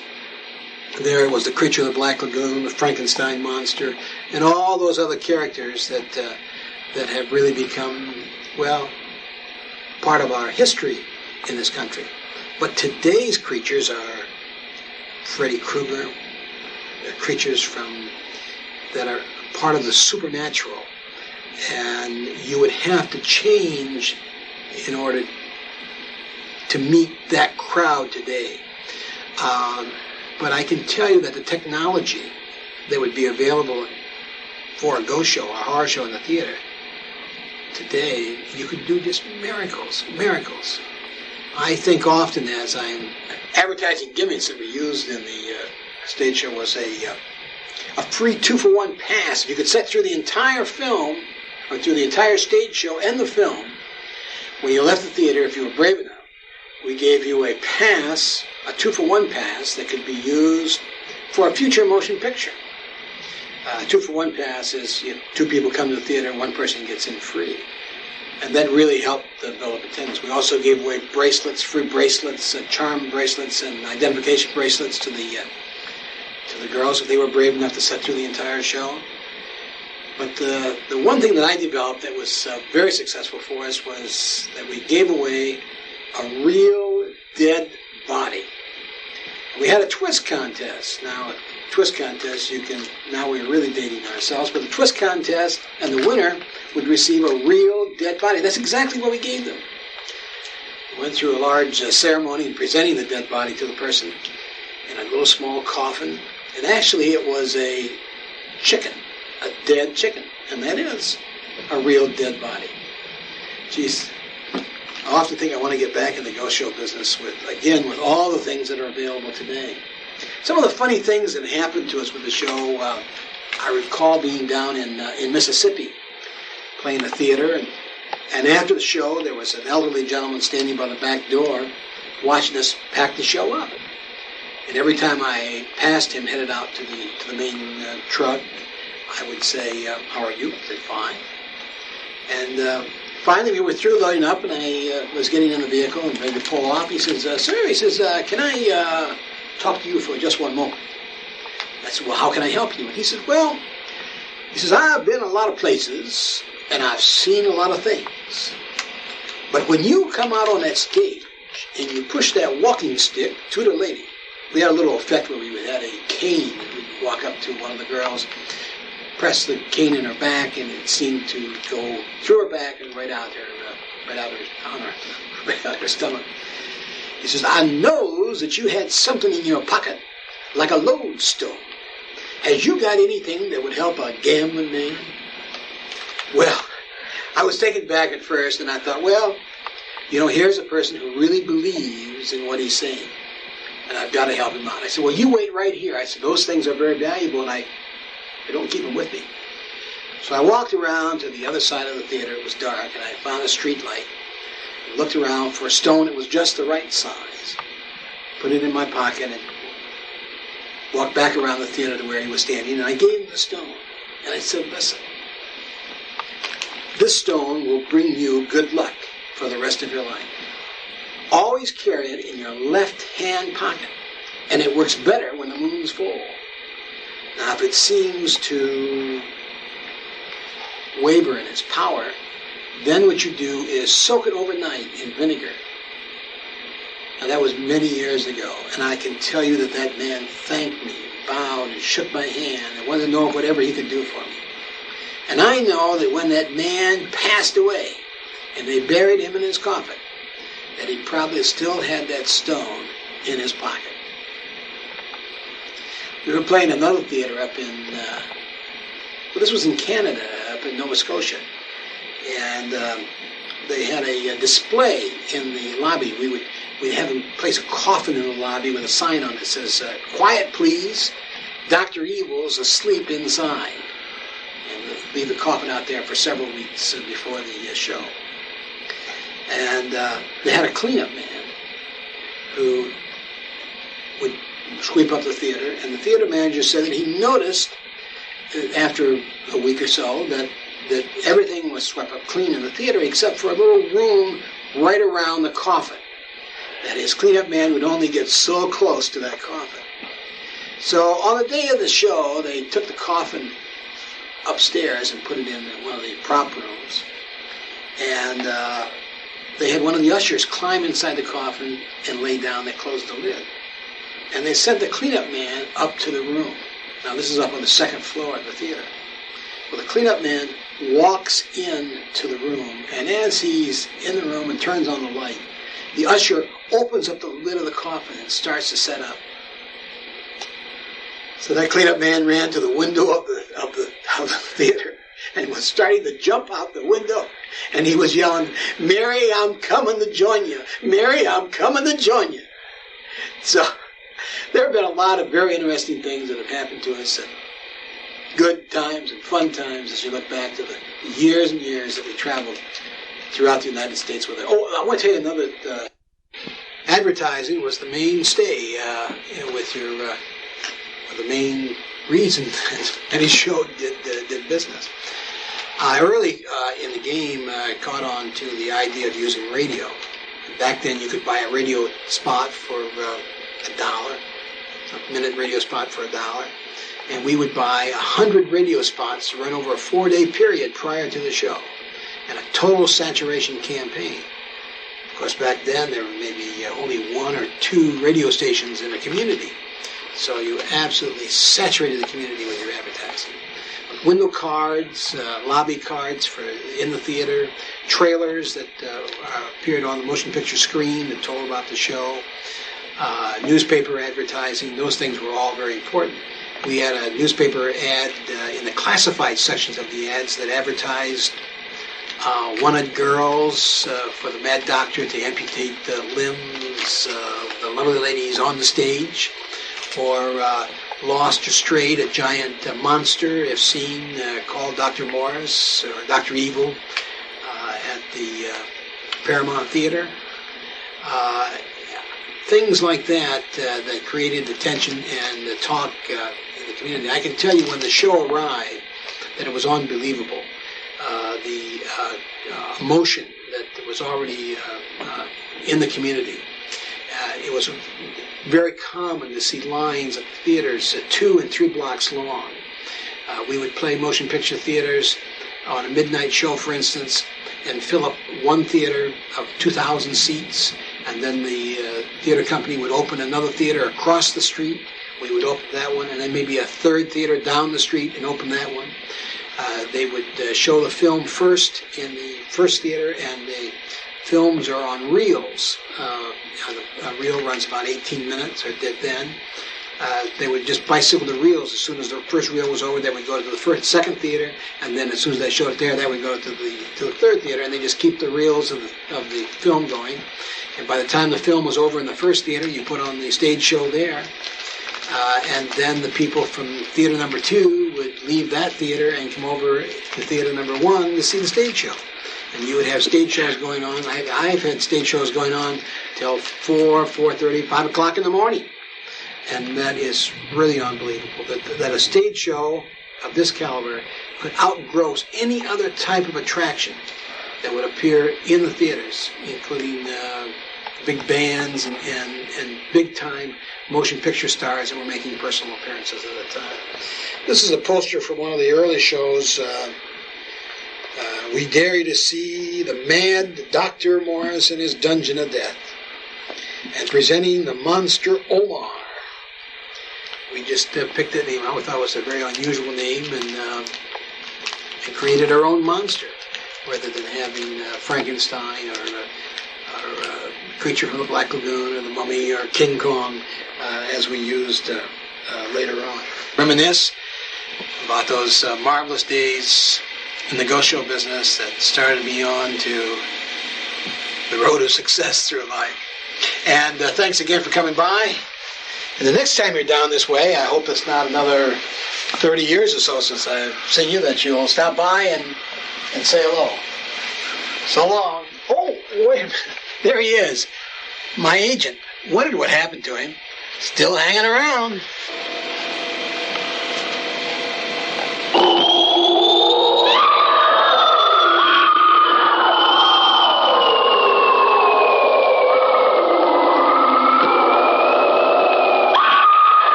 Have you ever thought what it would be like to see a person's head amputated? Think of things so horrible that the human mind cannot imagine them. See all this and more when you see on stage, in person, that crazy mixed up Dr. Evil and his terrors of the unknown. Unlike anything that you ever seen or heard of in the past. Hideous creatures from beyond the grave. Leave the stage and grab girls right out of their seats. Girls, do not come alone. Bring your boyfriend to protect you when the lights go out. You may find a live snake or rat under your seat. A real dead body is given away to some lucky person at every performance. Also, in person, the Mummy and King Kong, famous Hollywood gorilla, real and alive. Plus, on the screen, 2 horrific motion pictures. Dr. Evil and his terrors of the unknown. Plus, 2 horrific pictures.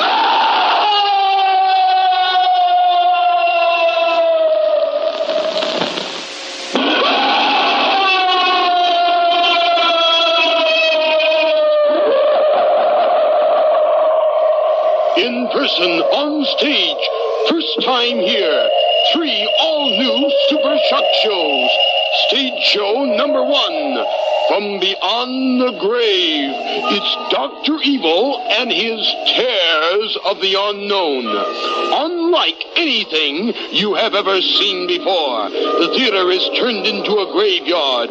Your seats become coffins. Weird creatures sit next to you and put their cold, clammy hands around your throat and whisper things in your ears. Live snakes roam up and down the aisles. Inhuman monsters run loose in the audience and cut off the heads of beautiful girls. It's weird and unbelievable. Plus, stage show number 2. See in person, the Mummy and King Kong. famous Hollywood gorilla, real and alive. We can't advertise what the mummy does when he grabs beautiful slave girls and the lights go out. But wow, something you never dreamt you'd see anywhere. Warning, girls should not come alone.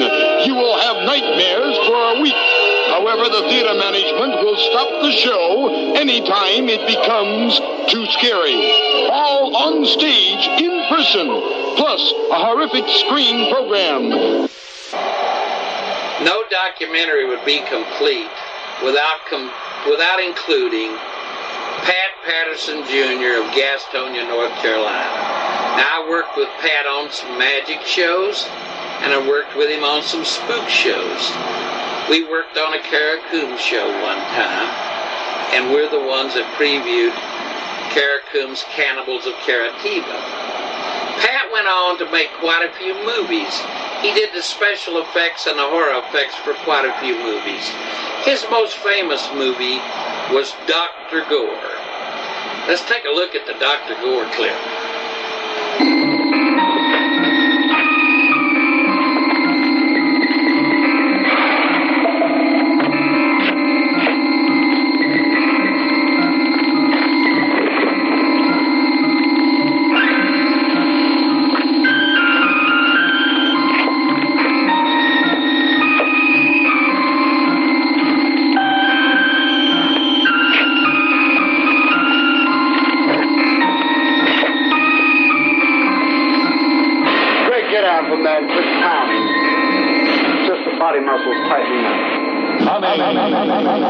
The crawling thing from planet number 13.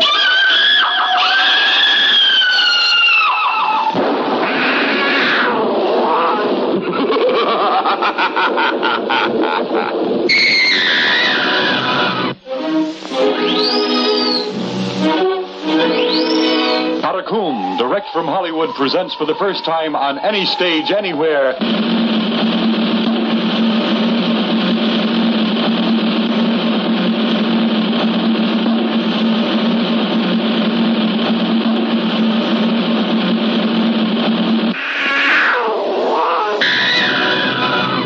See blood-curdling space monster who died, yet alive, will come to seek the warm blood he needs to keep himself alive. Don't treat this lightly.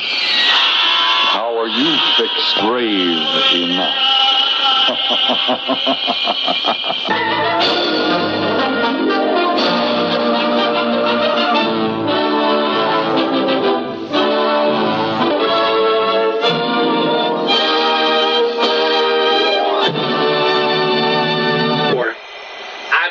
Quite a few spook shows. I worked with Wayne Harris on the Dr. Jekyll and His Weird Show. I worked with Johnny Cates on Dr. Macabre's Frightmare Movie Monster. We also did the first Monster from Outer Space show for Joe Carston. I toured with Pat Patterson on Karakum show. Even was crazy enough back in the late 70s to take out a spook show called the Texas Chainsaw Monster Show. Of course, by the late 70s, it was all out and all over, and I died a Cohiba show. Let's look at that poster one more time. This was a real strong campaign, alive on stage, regurgitating horrors. Volunteer will be thrown off the stage, one piece at a time. Karakum of Hollywood presents Cannibals of Karatiba with King Lungri. Smell and feel your flesh sizzle and sputter when being burned alive. See and gasp as your stomach is sliced open and slew the intestines and other slimy guts ripped out and passed to the audience to be eaten. We are daring to present real horror that will make you vomit. Now, needless to say, this was strong stuff, and the public would not accept it at the time, and it died a quick death.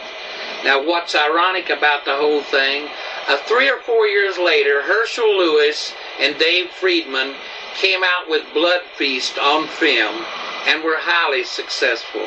They broke the gore barrier. Caracoop tried it on stage, it wouldn't work. They did it on film, and it was highly successful.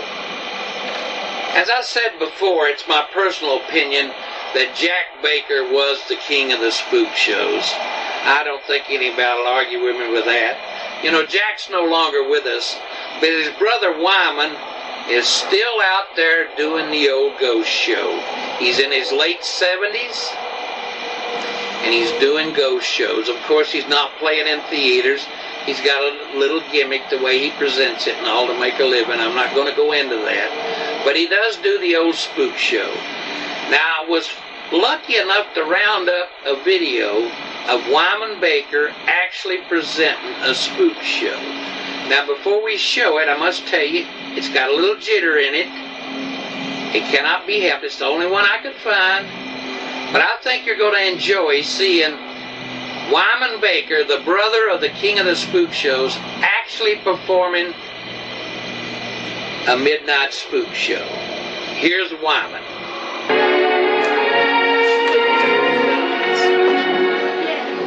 I'll be out.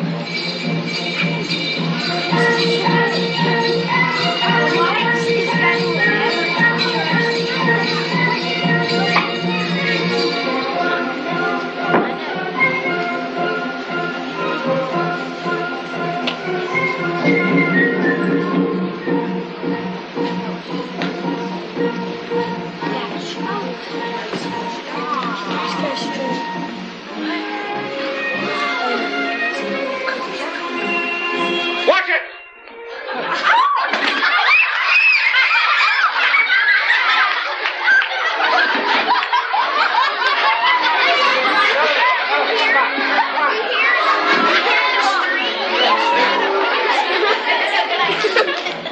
What happened? The floor, I think you broke a couple planks there.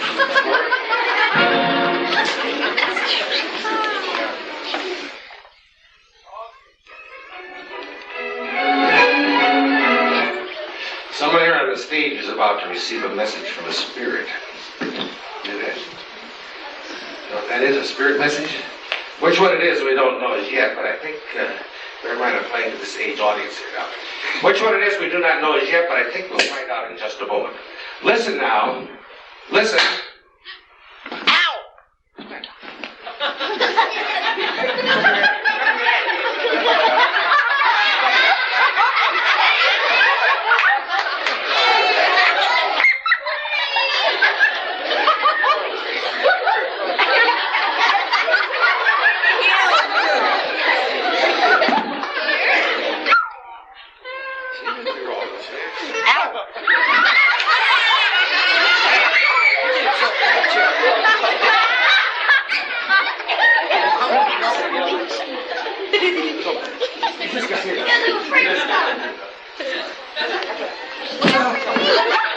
At midnight, snakes at midnight.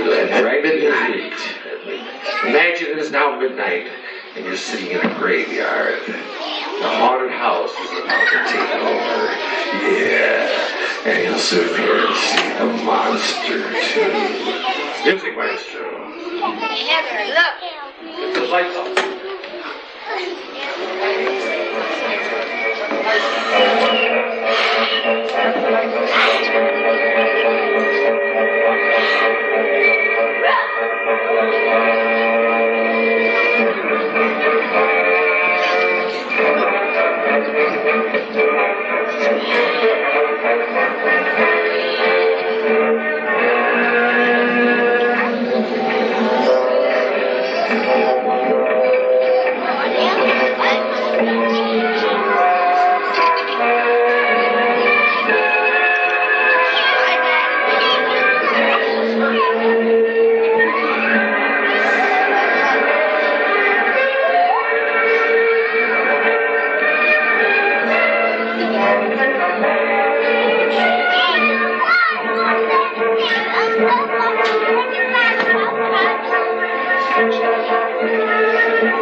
go out.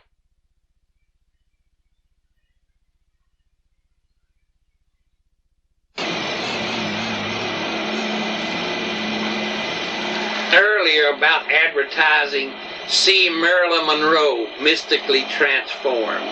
See the ethereal materialization of Elvis Presley. Well, here's how that worked.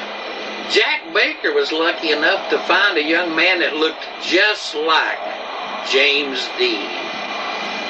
James Dean had just passed away. He was a famous cult hero. He was hot. So Baker had this young man walk out on the partly lit stage under the blue light. And the soundtrack played James Dean's voice, and it went over very well. Of course, all the other operators, they couldn't find a look-alike for Marilyn, or couldn't afford to carry a look-alike for Marilyn or Elvis, but they got smart. They had taken luminous paint, glow-in-the-dark paint, paint a portrait of Marilyn, a blow-up of her famous nude scene from Playboy #1, or paint a blow-up of Elvis Presley. Now, during the end of the Spook Show, when the lights were out, this would mystically appear and float around on the stage. That's how most of the Spook Show operators presented that. There was a magician's trick called the spirit paintings that involved a box, and you would hold up these frames, canvas frames with nothing on them, stick them in the box, turn the light on, and as the light come up from dim to bright, the pictures of the stars would appear. Now you could do this example at a drive-in theater where you couldn't turn out all the lights and make it dark to do it the other way. Let me tell you how that worked. In the top of that frame, behind a piece of wood, was a window shade roller with a blind that had the picture painted on it. As you placed that frame in to push it down, it caught on the edge and pulled that picture down behind your blank frame. Then when the lights come on, that showed through. That was an old magician's trick. That's one of the ways they did that.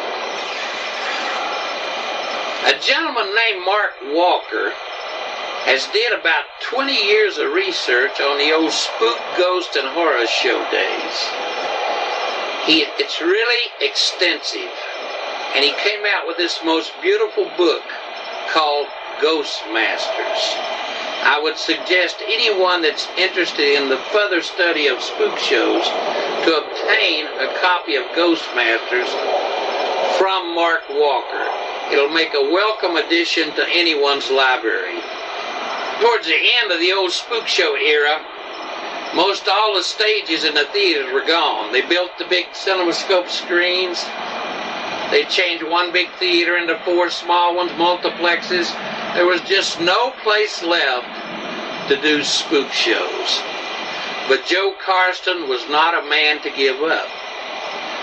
He went out and he got that gentleman to make the movie Monsters Crash the Pajama Party. You could do that in a theater with no stage. You could do it working out of the exits. But it had a flaw. It only lasted 35 minutes, and it caused a lot of heat. So it was short-lived. But Joe was not one to give up. He got a hold of Dennis Ray Steckler and picked up on his movie, The Incredible Strange Creatures That Became Mixed Up Zombies. He changed that to Teenage Psycho Meets Bloody Mary. Now this was a pretty nice little movie, filmed in color, with fairly good production values.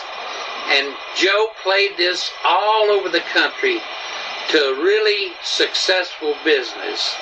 So his Teenage Psycho Meets Bloody Mary was highly successful. Of course, when that played out, he wouldn't give up. So went back and got another one of Steckler's movies called The Thrill Killers and changed that to The Maniacs Are Loose. He also took Steckler's movie The Lemon Grove Kids and had an in-person show playing theaters for kiddie matinees. So scary, we dare you to see The Monsters Crash the Pajama Party, the first movie ever filmed in Hollywood's latest miracle. fantastic horror vision. You'll be petrified as fiendish movie monsters actually become alive, then crash right out of the screen, run into the audience, and carry screaming girls from their seats right back into the picture, become part of the movie, never to be seen alive again. They might choose you. We warn you, this is not 3D. The movie monsters actually become real flesh and blood. See what happens when the pajama party girls meet the Mad Doctor's girl-crazed monsters. 1001 exciting scenes, on screen and right in the audience alive. All in the world's weirdest movie, The Monsters Crashed the Pajama Pate, in horror vision and color. So scary, so terrifying, we dare you to see The Maniacs Are Loose, the world's first horror movie made in hallucinogenic hypnovision. Hallucinogenic horrors not only on the screen, but in the audience all around you. It's a hallucinogenic nightmare. You are put in the middle of the picture with bloodthirsty maniacs all around you. Not only on the screen, but live maniacs in the audience. All over the theater, looking for victims. Homicidal maniacs escape from an asylum. They terrorize a community. Gullible, love-starved women become their prey.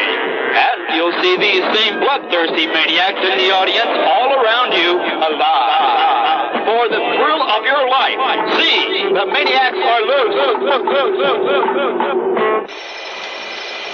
Well, we just about come to the end of our journey down Spook Show Lane. I hope this documentary has given you some insight on just how the spook shows operated and what really went on back in the good old days. I mentioned earlier Mark Walker's book, Ghostmasters, which is highly recommended. However, the book does have one flaw. It's a goody-goody book. It portrays spook show operators to be saints and not sinners. This ain't necessarily so. The spook show business was full of gangsters, liars, thieves, anything for a fast buck. Of course, there was a few guys around. They actually tried to give them a good show, give them a good performance, but most guys just really didn't give a damn. They was making that fast money while he could. That's the only thing I have against Mark Walker's book is it don't tell it like it really is when it comes to that part of the business. It's about time to end it all. You know, this project's been a labor of love. I've certainly enjoyed rounding up the interviews, rounding up the advertising. I've had a lot of fun. I've drove a lot of miles and spent a lot of gas. I'll probably lose money on the whole project, but it's been a lot of fun for me. It's brought back a lot of old memories, and I hope you enjoyed my Spooks-A-Poppin. Right now I want to say so long and happy haunting.